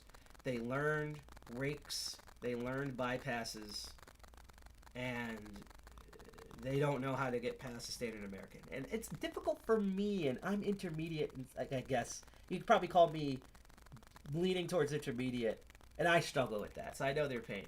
But I also know how to single pin pick. That's why I've gotten it open a couple of times. Hopefully, one of these future times, I'll do it on air. But these guys, a lot of them can't even pick a basic master lock open. Some of them can't even pick a doorknob open, single pin picking. Like, you put one spool pin, which is a security pin, in that doorknob, and don't worry, I'll be going to bed soon, Jack. It defeats them completely. And this is what I was talking about. And this is a group that I see over and over again do this. And I'll show you the type of gear they sell. And I'll make also another comment about it. Because again, this is not to diss them. I'm pretty sure they're going to survival. I'm a little iffy unless there may be some certain things about picking. So let's look at some of the stuff they have here. Here's the titanium set. Now, first of all, I don't know if using titanium for picks is a good idea. I've seen Electrum ones, stainless steel, government steel is usually what a lot of them use. Like Peterson's does that, Sparrows does that, even Southor. I don't know if titanium will actually last longer, or I don't know. I don't know. I honestly don't think it really matters that much, because to me, you put enough tension on something that's 25 thousandths of an inch, you are going to break the thing. But I want you to note at something here. This is the full one. I might be able to click on it. Look at that. The Bogota set, right? Note the heads. You might be able to single pin pick with that, although it'll be tricky. You'd probably be able to do that with wafer locks with that type of curve design. But look at these. Do you see a pick in here? There isn't, right? It's a top and or bottom of the keyway tension wrench. It's a hybrid, and it's all bumps. They're all rakes. Look, auto jigglers. You're jiggling this around. You are doing what I was told the Bogotas and the bump keys do, where it vibrates all of the wafers instead of pins until it opens. They even sell bump keys here with bump hammers, like the ones that I have, right in here. Let's try to find another pick set. Here we go. Titanium lock picks. See, it says lock picks, but look, one bump that you might be able to pick with, although it's kind of tricky, and another. This is all. You know see how much bypassing and raking they're focused on? And here's the thing. This is not a direct criticism to them, per se, because, look, this is another bypass. This is the under the door bypass, which will show up in the future. I get it. I dead serious, I get this. Because if you're in a real survival situation, you don't have enough time, normally, to sit there and go through every single pin. You want to open this as fast as possible. In fact, if I was in a survival situation, and I have been, I would try a rake first if I looked at that lock and know that I've raked that lock open before and I can rake it. But starting off this way, this is just a bad idea. Here's another group here, Ready Man, right? I'm gonna tick this ad. Let's look at the set here, okay? I know I showed this off one time before. I think in episode 2 I showed this, but let's try to load this, right? This is more like what a lockpicking set looks like, right? You see, there's the short hook. That's a key extractor. There's that city rake and stuff. Here's the other problem. I have these tools. You get them from China. And there's certain lockpicking tools, like Mr. Liché and stuff, and even the clear practice locks.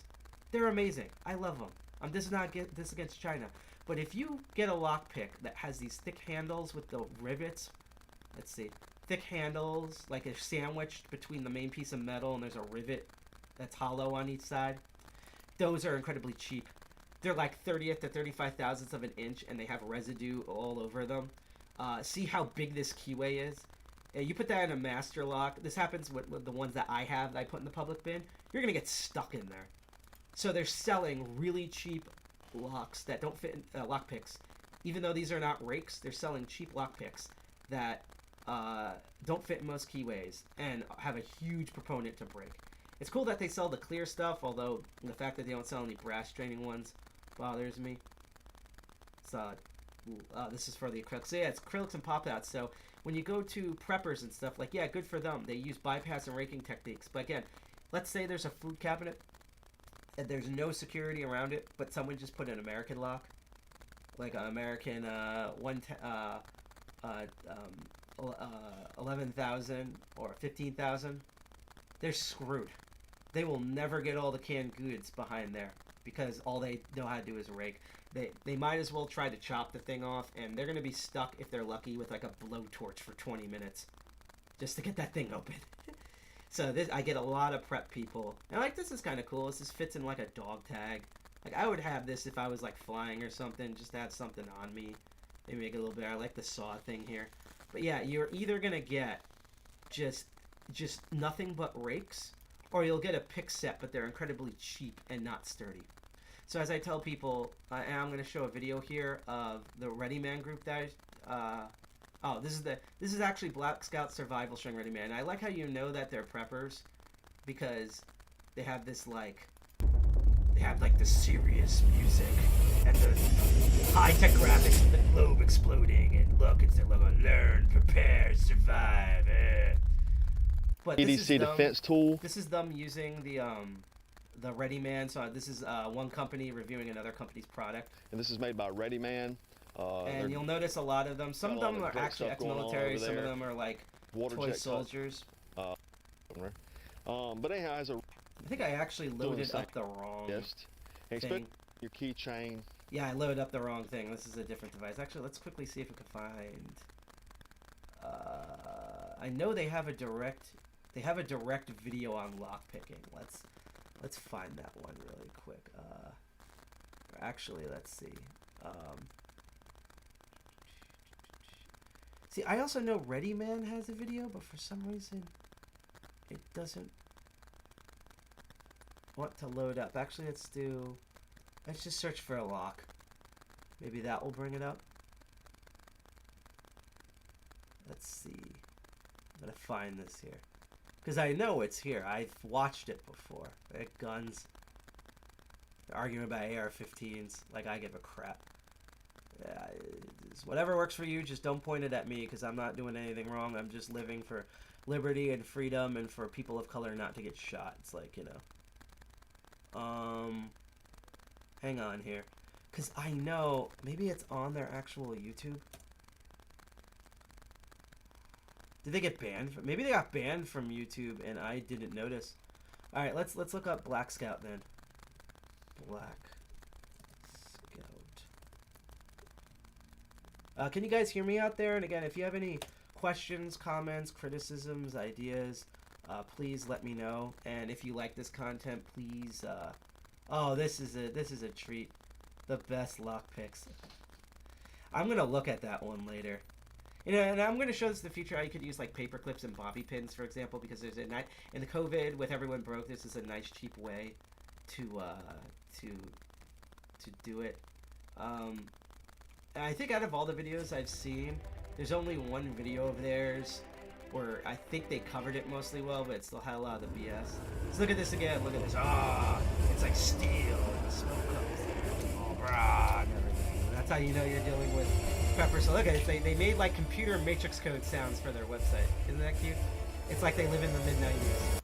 And a lot of people, you know, think lockpicking is something that only spies, covert operatives, and criminals use. But I see it as an invaluable skill to. This is not. I don't disagree with that. I think it's a great skill to learn. That's why I'm teaching it. Like, this is not like this against Black Scout Survival. I just want to kind of give you. Basic. I just want to give you the idea. And to be honest, yeah, this is that video. He does show and explain this pretty well. Two types of. So he's one of the few that shows and lift up individual lockpicks. Although he should be using like a clear demo lock for this, and then show physical locks later, later like I do. But I just wanted to show that, to show again, like he covers auto jigglers and things like that. That's where he uses a clear lock. But just an example of like, you know. I guess Ready Man got blasted off of YouTube, but just like the type of community that this is, so I would honestly say you might be able to learn okay lockpicking from Black Scout Survival, although none of them, probably because it's survivalist, teach you don't teach the main tool rules of don't pick locks that you rely on and don't pick locks that you don't own, which I will admit I violated in the past on purpose with permission because of an emergencies, like legit life and death emergencies. A comfort lock. I'll answer that question in a second. I just want to finish up this explanation. But in my opinion, if you want to learn lockpicking, hell, go to a locksmith. Go to tool meetings. Reach out to a tool member. Go look up actual like Locksport groups from the first category. Do not learn from survivalists. Learn from locksmiths and locksports. Do not learn from survivalists if you want to truly get good. Because they're only going to teach you maybe base pricking at best and mostly allow raking and bypasses. Which, again, I do raking and bypasses, but if you only learn that, you're literally limiting yourself as a tool set, even in a survival situation. And do not get any equipment from them. All their equipment is crap. Even if you learn lockpicking from them or bypassing, go to Sparrows, go to even Southward, go to Peterson's if you have a lot of money, go to actual people that make lockpick tools. Do not get them from there. Because, again, you're either going to get nothing but rakes, or you're going to get really cheap Chinese stuff that's going to break easy. So to answer your question, do you have a comfort lock? You use an ML07. Well, I'm assuming what you mean by a comfort lock is a lock that you kind of know inside out and you pick every single time. To be honest, and this is not me wagging my penis or whatever, or my ovaries, all the locks in the test kit that I also demo in public and I give out to the public to try, those are my comfort locks. One of the things you want to do if you want to get good, as it's called, is you want to buy a bunch of different locks, and not just a bunch of different locks. So don't break your bank. Like, first get a set of master locks that come in one bin, like for $14. Then get a different set. Then get like 1 or 2 American locks. Get an Asa Alloy if you want to waste some money. Just get a bunch of variety of different locks. Even if you want to be severe, get many lock types. And let's go back to the tool page because I don't want to advertise these guys anymore. Get many different lock types. And then also mix and match. If you know how to repin a lock, Lock Noob has a great video that we're going to try in the future where he created a 3D printed dice that you can build out of paper or send off to a 3D printer. If you have a 3D printer, you can print the dice. And basically you roll the dice and it has a different type of pin and you pin the lock in that order. So it's like next hole, roll the dice. So it's a spool, drop it in there. Next one, oh, it's a regular pin, put the regular pin in there. And you do that, and then you go and you try to pick it open. What you want to do is you want to get many different types of locks with many different types of pin arrangements, number of pins, high-low highs, low-high lows, flat biddings, dimple locks, all these different types, and rearrange them so that way you're not just picking one type of lock consistently all the frickin' time. So that way you, instead of just learning how to pick one lock, you can be like me here, even though I'm still learning, and pick multiple different types of locks. And even pin tumbler locks, all the different security designs and stuff. That's what you want to do. You don't want to get good at picking master lock number 3s. You don't want to get good at picking American locks. You want to get used to picking locks. So that's how to do it. You should make every lock your comfort lock and try those suggestions. If you also want to look up Lockpicking Lawyer about like getting good at lockpicking from either Lock Noob or Lockpicking Lawyer, they also have great videos that basically repeat that same type of device. So let's go back before we end this because we have a couple of minutes left. So 3 major groups and their subgroups. So the first major group is the Locksport community. These are the hobbyists. They love the challenge of it and they like to learn, and they mainly put the info out there. Sometimes it could be for altruistic reasons. Maybe it's just because, you know, cool. But these are the hobbyists. They genuinely like it.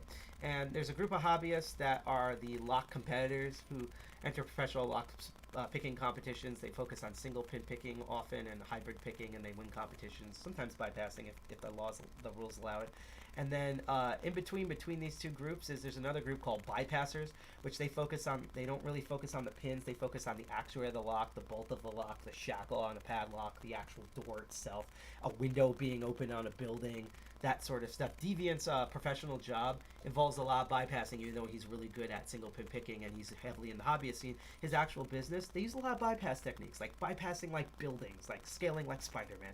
And the one that I feel that's between the two, although they usually lean a bit towards bypassing, not because they don't have skill, but because it's just easier for them to do. It's a job, are professional lock security and locksmith people, like these lovely people out in Charlotte, North Carolina, and stuff like the ISC conventions. Like these are the black hat USA or RSA of the lockpicking world.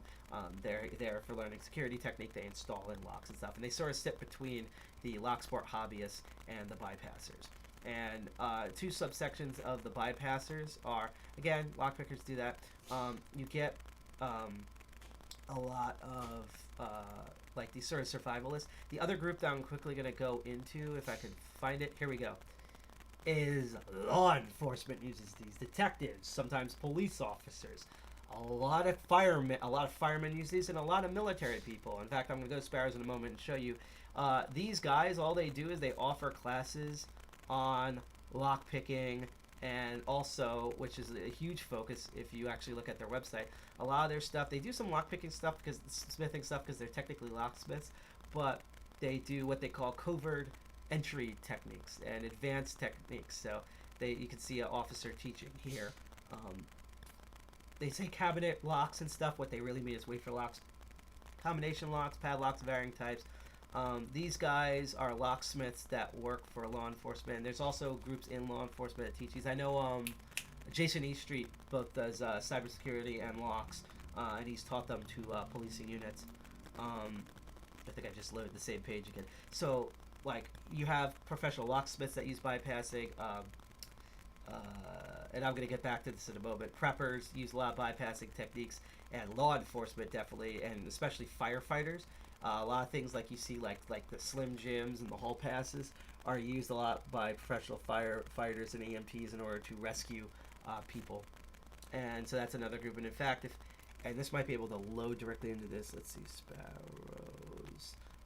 If we go to sparrows, which is, I just personally order from here a lot. Let's see if we can zoom in. You can actually see here, because they work with them, they have an entire thing here for the military. And for people who like the military, it's the handcuffs. They have patches to put on your mole vest. Lock busters, I'm going to show these in the future. Actually, I'm going to show their cousins, the, what do they call it, the traveling salesman locks. Those are really fun. And see, they use the gyms. You've probably seen firefighters use these. It's the same way as how I showed the hall pass stuff. That DDT I showed earlier. Let's see here. Let's get to the actual like military stuff. They sell kits to the EODs, which use bomb disposal. That's the EOD bomb logo right there. And you'll notice here, there's only like the half diamond, the pick, and the rest of these are focused on raking. EOD focus, that's a bypass tool. That's a shim. Here's the their patented unique rake called the Octo Rake with the EOD logo. They mainly focus on that. You have the Ranger, which is, I'm going to use this as a bait package, but let's see here, the Sentry.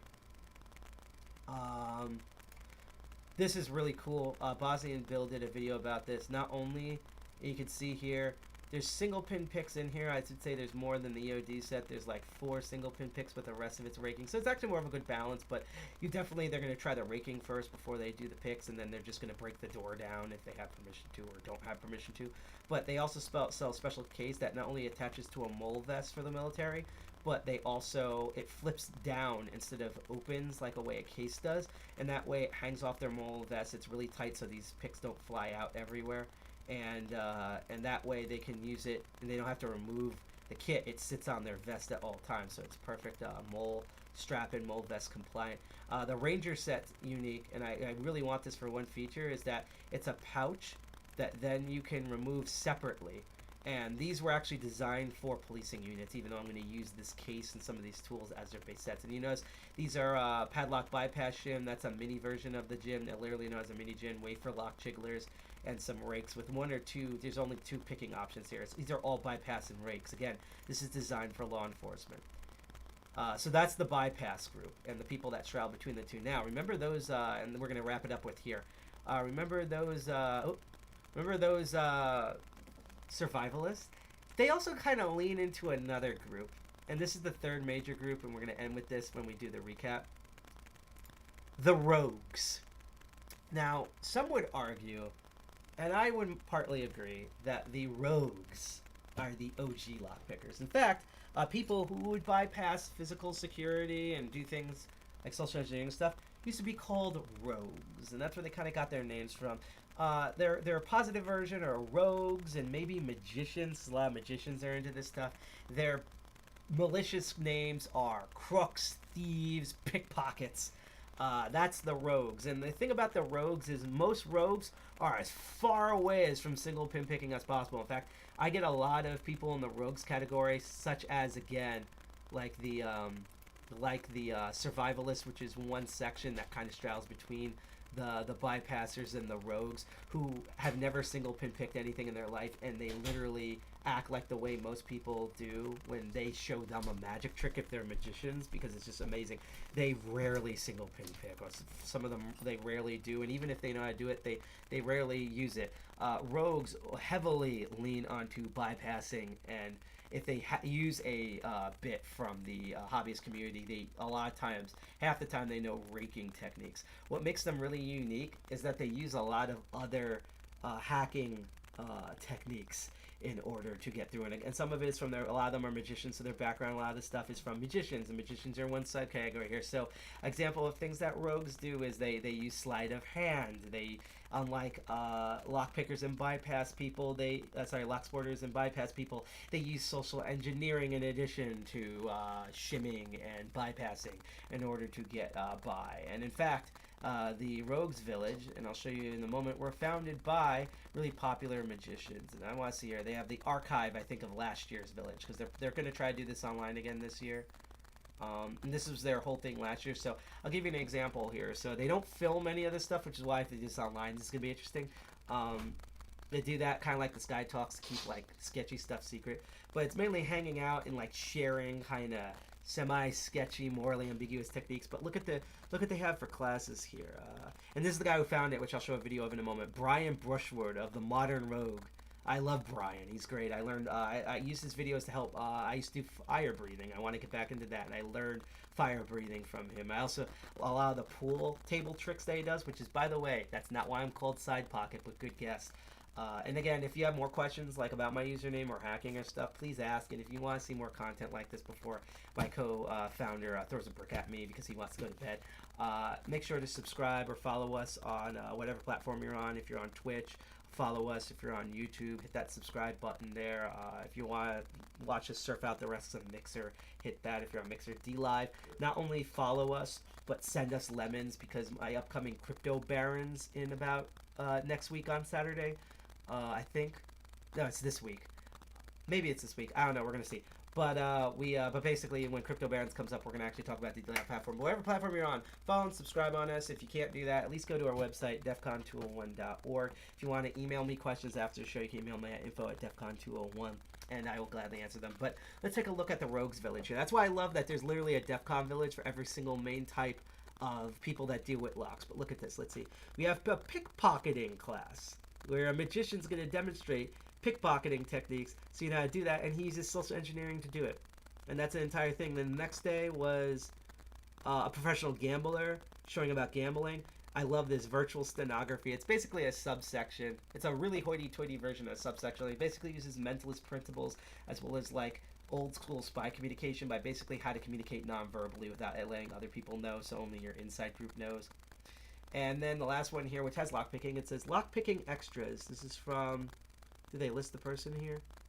Jared Dinget. It says, we'll cover topics like pick concealment, so hiding your picks on your body, creating your own lockpicks from scratch, alternative to traditional lockpicks, found or improved picks, what different picks are best for, and more. Jared is an avid lock consumist, rock climber, and gamer. He's been picking locks ever since he was a kid and has no intention of stopping. So that's an example right there with Rogues. Yeah, there was a lockpicking thing, but no, even with the lockpicking thing, what are they focusing on? Like, it interests me of like what he thinks the different picks are for 4 hours this was recorded. How to conceal your picks. How to make picks. Like, cool bypass techniques. That's the rogue thinking, and they apply that again. Gamble theory. Non-verbal communication, social engineering. So while they do a lot of most of the bypass stuff from the bypass village, and they probably know raking techniques, and maybe if they've been taught single pin techniques, which they always learn them from a bypasser or from most often a locksporter, if they know single pin picking. And even then, they usually just know the basics. They only know how to do normal pins. No one usually teaches them security pins, nor are a lot of them interested in security pins. What they focus on is adding other techniques like social engineering, survivalist skills, hence the survival group, which styles between, to me, the bypass and the rogues. That's what they do. That a subsection of law enforcement. So cops and police, fire departments, EMTs. Well, mainly I put them mostly pretty much into the lock bypass village. Detectives, on the other hand, they want to find dirt on you, so they will use social engineering maybe to get into your building, but then get through your door by using a bypass technique or a raking technique. So they way more lean towards the rogues than they ever do the base bypassing. And that's it. Actually, let's bring up a quick video. Let's see. Modern. I have a video for each thing. Rogues. This is probably what will get flagged. Lock. See what comes up here. See, they're focusing on lockpicking. Laura loves this tool. There's a type of tool that I might show in the future that will like air blast things open. Lockpick proof pen. Let's see here. They did safe craft. Today's episode is brought to you by Privacy. Head on over to privacy.com/rogue. Sign up and get $5 free to spend on. I would rather use privacytools.io, but any of the things that whatever. But this shelf every day. This is, I'll show you here. This is called their everyday carry, or the ED key. I everyday carry, EDC. They're EDC. This is a common term that actually kind of unites all people in locks, whether you are a lock sporter, a lock competitor, a locksmith, a bypasser, a detective, a firefighter, a survivalist, a rogue, a malicious rogue, aka a thief. They all have EDCs, for everyday carries. I've shown you, most of the tools you see here that I've shown you are my everyday carry. Not all of them, but I've shown most of them. And let's get rid of this ad. But I'm gonna let them explain real briefly their everyday carry, and you will see the mental difference between what I showed you as my everyday carry, which has the shallow hook, the half diamond, the snake rake, the double bump because I don't have a Bogota yet. I love the stiletto, the city rake, the snake rake. I think I already covered. I also carry the snowman and the half circle or half pole. I have the decoder shib and all that stuff and a bunch of tension wrenches. Let's see what their everyday carry is and see if we can pick up a pattern that more identifies them as being in the rogue category. Carry kits, and I felt like we were kind of unimpressed. Well, we found them wanting for our specific needs. They might work great for somebody else, but not for us. It's being prepared for those everyday situations, and you happen to have the right thing. You never have to experience that, oh, I wish I just had the... Exactly, so I got a molly bag, and I built my own. Ooh, before we even begin, can you disclose... So the fact they used the molly bag, that leans towards the survivalist aspect. Whether it's legit or not, I often find a lot of survivalists, if they haven't been in the military, they usually have a huge military fetish. And there is unique stuff for mole straps. I keep saying molly. Mole straps, but as a lot of people can tell you in the military, you deal with mole straps and mole vests so many times that you don't want to just have them anymore. You just want to have like a pink backpack. So yeah, just pointing that out. Close the budget. Some of these were things that I actually do carry with me all the time. This molly bag was about $4, but everything inside, if I were to guess, I would say it costs about $100. You'll see why. Okay, all right. Let's go with the first zipper here. I've got my multi-tool. Okay, there's so many good options on multi-tools. Yeah. And lockpickers and bypassers, especially if they're hobbyists, will have a multi-tool. I don't carry one on me. I used to carry a very tiny one, so this is not pertain to rogues, but you notice how they really focused on the multi-tool first before they even got to their picks and bypasses? That's a sign.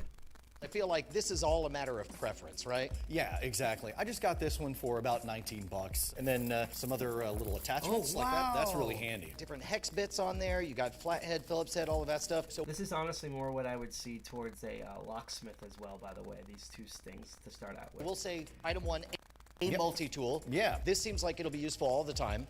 A burner. A burner. Oh my God! How much did this cost? This one, and this is more of a hacker thing. You're starting to see a pattern here. I think was like $35. You'll note that there's another SIM card on the back, just in case. Wait a minute. This one has a SIM card in it, so you're ready to make those calls and do whatever you need to do. And then, if you need to burn it, you just crush the SIM card and you pop in a new one. Exactly. Or you can just have two burners.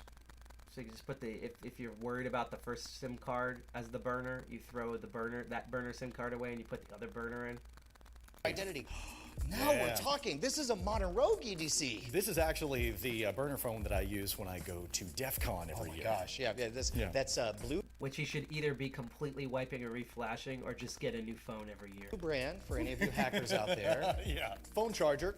Not for that phone, but you get the idea. I couldn't find the charger for that phone. Yeah. This is a stand-in. Got it. Yeah, that's a stand-in, but I got a phone charger. So you know, we haven't even gotten to lockpicks yet. Although it is a good point because you want I'm a actually general gonna jump ahead a bit. The size, because I mean, obviously you could walk around with a giant Sherpa bag on your back, but I will say that you could get those little fuel rods or fairly small batteries that are enough to get you back to. Let's see how long it takes. US TOOL. Oh, they got you that. You saw how effective they are. Oh man, let's go back. So good. These were all hand selected, and you saw how effective they are. There we go. Sacrifice this, I can get a lot more stuff in there. Yeah.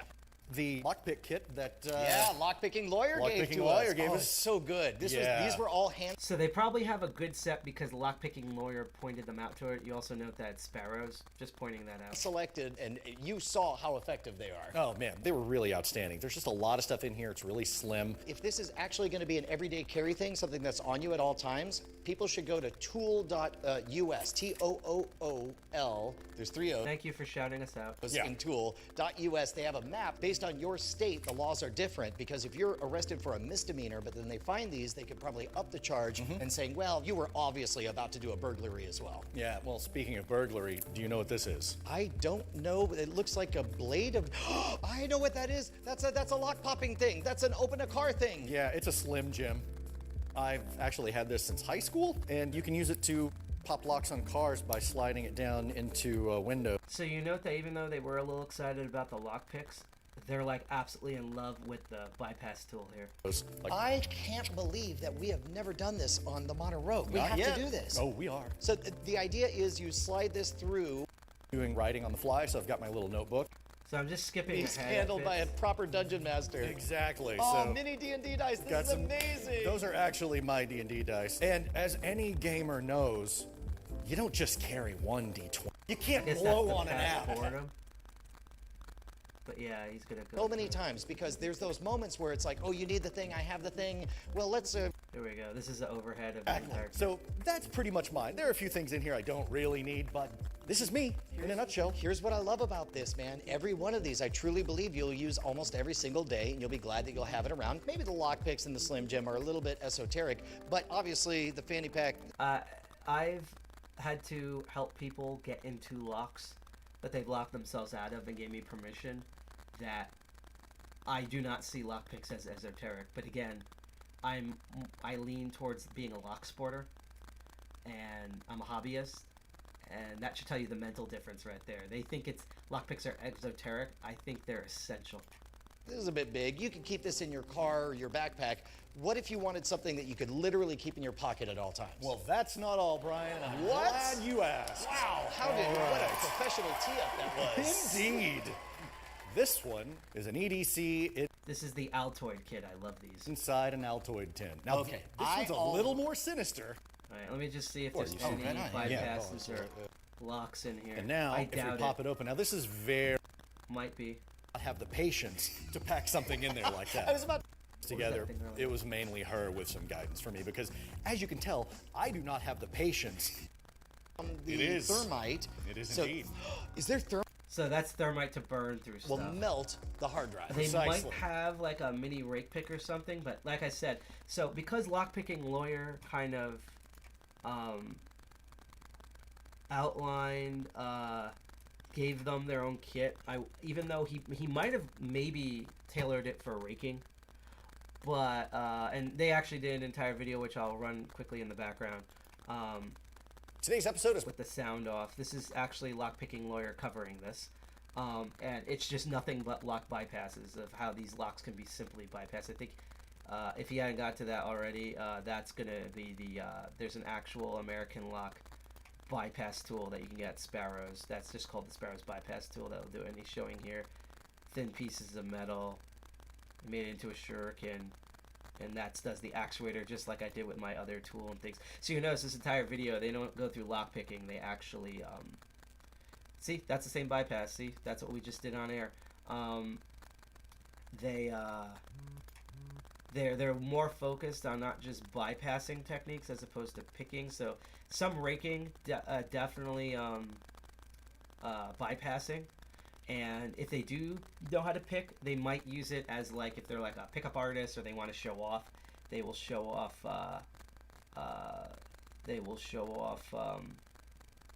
Single pin picking just to like entertain people. That's the type of social engineering. Oh my God, you have a cool hobby. Can I sleep with you? It's not to look at them negatively. I think actually if you want to be an overround hacker, like you are going to apply social engineering for this. Sometimes the bypass people use it if they professionally have to break into buildings. Same thing with like detectives. It's not, I'm not saying this is wrong. I'm not adding morals to it. All I'm saying is that in each of one of these groups there is sort of like a more ideal moral way to use it, and then there's some that are more unscrupulous, and each section has that. If we want to go over again one last time before we end the air, and don't worry, I'll put the camera back on me for that. You have three main groups. You have your hobbyist here. I'm just using TOOL. Anything I show here as an example. So TOOL as an example. These are the lock sporters. These are the hobbyists. They have fun in the challenge. They're open about this. They might have different reasons why they do it, but they're all here for the self-learning, discipline, and challenge. It's like a martial art. And then you have the bypass people, where they don't focus, unlike here, which more focuses on the pins and the techniques that you do with the pin and tumbler. This is more about the actuator, the door, the shackle. You are bypassing those pins in order to manipulate something else to open the lock. It's not an invalid way to open the lock, but it is not what most lock sporters do, even though a lot of lock sporters, including me, have used and know of bypass techniques. So I just put that as another group just for ease of breaking them up. And then the last group are the rogues, which most of them don't know single pin picking. They might know, and like I said, the bypassers usually know raking in addition, because it's kind of a type of bypass. They know the raking and bump keys from the lock sporters. That's something they have in common. What they differ is that most lock sporters still go for the pins, while the bypassers go for the actuator, and so do the rogues also go for the bypass. A lot of them don't really know picking. They might know raking them open. If they do picking, it's more of just like a show-off thing. So they lean way more close to the bypassers. But what makes the rogues different is that they use social engineering, and they use sleight of hand and other techniques in addition to their bypassing, and sometimes raking, not really much picking, but raking skills in order to do stuff. And those are the three major groups. And each group has kind of two major subsets. For the lock sport hobbyists, you have the lock competitors, who really focus on the pin picking and the tools for single pin picking and some raking techniques in order to earn money in challenges. And they're the ones who usually meet at, like, DEFCON and things like that, what TOOOL does. Then you have like the actual professional security people that know single pin picking and stuff. The locksmiths who use single pin picking stuff, as well as the security people. But they do have overlap with the lockpick bypass village, because a lot of them will first try to bypass a lock, then single pin pick a lock, or even rake. But they know how to do those techniques. And what's unique about the lock smith people is that they actually know how to. There are lock sporters that do build their own locks and repin locks, but they're the ones that guarantee, like, that's their job, is to build, fix, repair, and repin lock systems. Subset of the bypassers is you have, let's see here, I think I need to go back and type about this. Yep, you have law enforcement, firefighters, police officers, detectives, although detectives lead to a different category, who will try to do the actual actuators and stuff. They don't usually do single pin picking, or they do that as the last case scenario because they don't have the time. There's people on fire, there's a hostage situation, it's EOD, there might be a bomb. They're going to try to bypass it first, but they usually know how to do at least raking, if not single pin picking, just so they know it. But the ones that lean especially towards raking are the survivalists, which again, they do teach, some of them, like Blast Scout Survival, do teach single pin picking and some good techniques and raking techniques and bypass techniques, but they a lot of them exclusively either just sell tools for raking and bypassing, or they only teach raking and bypassing, which is why I don't often recommend taking classes from them. And there's a hard no, do not get equipment from them unless you're an experienced lock sporter or lock picker and you need certain specific things. And some of these are overpriced. Like, I know where to get this lock picking gun, this snap gun, for cheaper. You can actually make a non-mechanical gun version for literally like 10 to 15 bucks. So they sometimes they're overpriced, or they get them from China, so even though if they are single pin pick, they're cheap. Don't get tools from them. You might learn some things from them, but they're more focused, just like with law enforcement, on raking and bypassing than that. And then the third major group are the rogues, where most of them don't know single pin picking. They know a lot of bypassing techniques and possibly raking techniques, which is what they have in common with the hobbyists, possibly. Because I've met a lot of rogues that they only know how to do bypass techniques. They don't know how to do raking techniques. But they also add things like social engineering, sleight of hand, statistics, nonverbal stuff like spy and magician things in order to accomplish their specific thing that they need to do, whether they have to show off on stage or steal watches or make sure a message is delivered properly, that if enemies intercept it could be a problem, or figure out a problematic person like a pedophile or something. If you're a detective, they need to break into the building in order to find dirt on them, that sort of thing. And so and their subgroups again is like detectives and law enforcement, and some forms of law enforcement, and like rogues. Some of them are malicious. Some of them are just cool show-off people. And also survivalist kind of straddle between the advanced bypass techniques that bypass people do and the sort of rogue nature of using social engineering and other skills instead of just the hard dealing with directly locked survival skills. And those are the groups. So quick recap once again. You have Locksporters, aka hobbyists. You have your bypassers, and you have your rogues. And the subsection for the Locksporters are the lock competitors, and the one that straddles between the two is, which I have a little bit of crowbar separation. The main other subcategory are locksmiths. They know how to build their own locks in addition to picking and raking them. But the allow locksmiths and security people straddle between the line between the Locksporters and the bypassers. And the bypassers, the two main groups, is you have a lot of law enforcement, especially fire departments, like that siren going off right there is probably coming towards me now. And the one that straddles between these two and the rogues are the survivalists. And then the rogues, most of them don't know picking, some of them do. They mainly, half of them know raking, most of them know bypassing techniques, but they also add in sleight of hand, concealment, spy type stuff, magician type stuff, social engineering. In addition to this stuff, and some forms of law enforcement use that. And then there are probably the worst versions of those, if like the law enforcement's like detectives, possibly are white hats, then like actual thieves that steal your watches or break into banks and stuff might use it. Or maybe they're just neutral and they just like to show off to get laid, or they have to do a stage show of like, ooh, I got out of handcuffs that someone slapped on me on stage. I work at Vegas or something. That's the rogues. That's the straddling between the two. So yeah, again, break down one last time.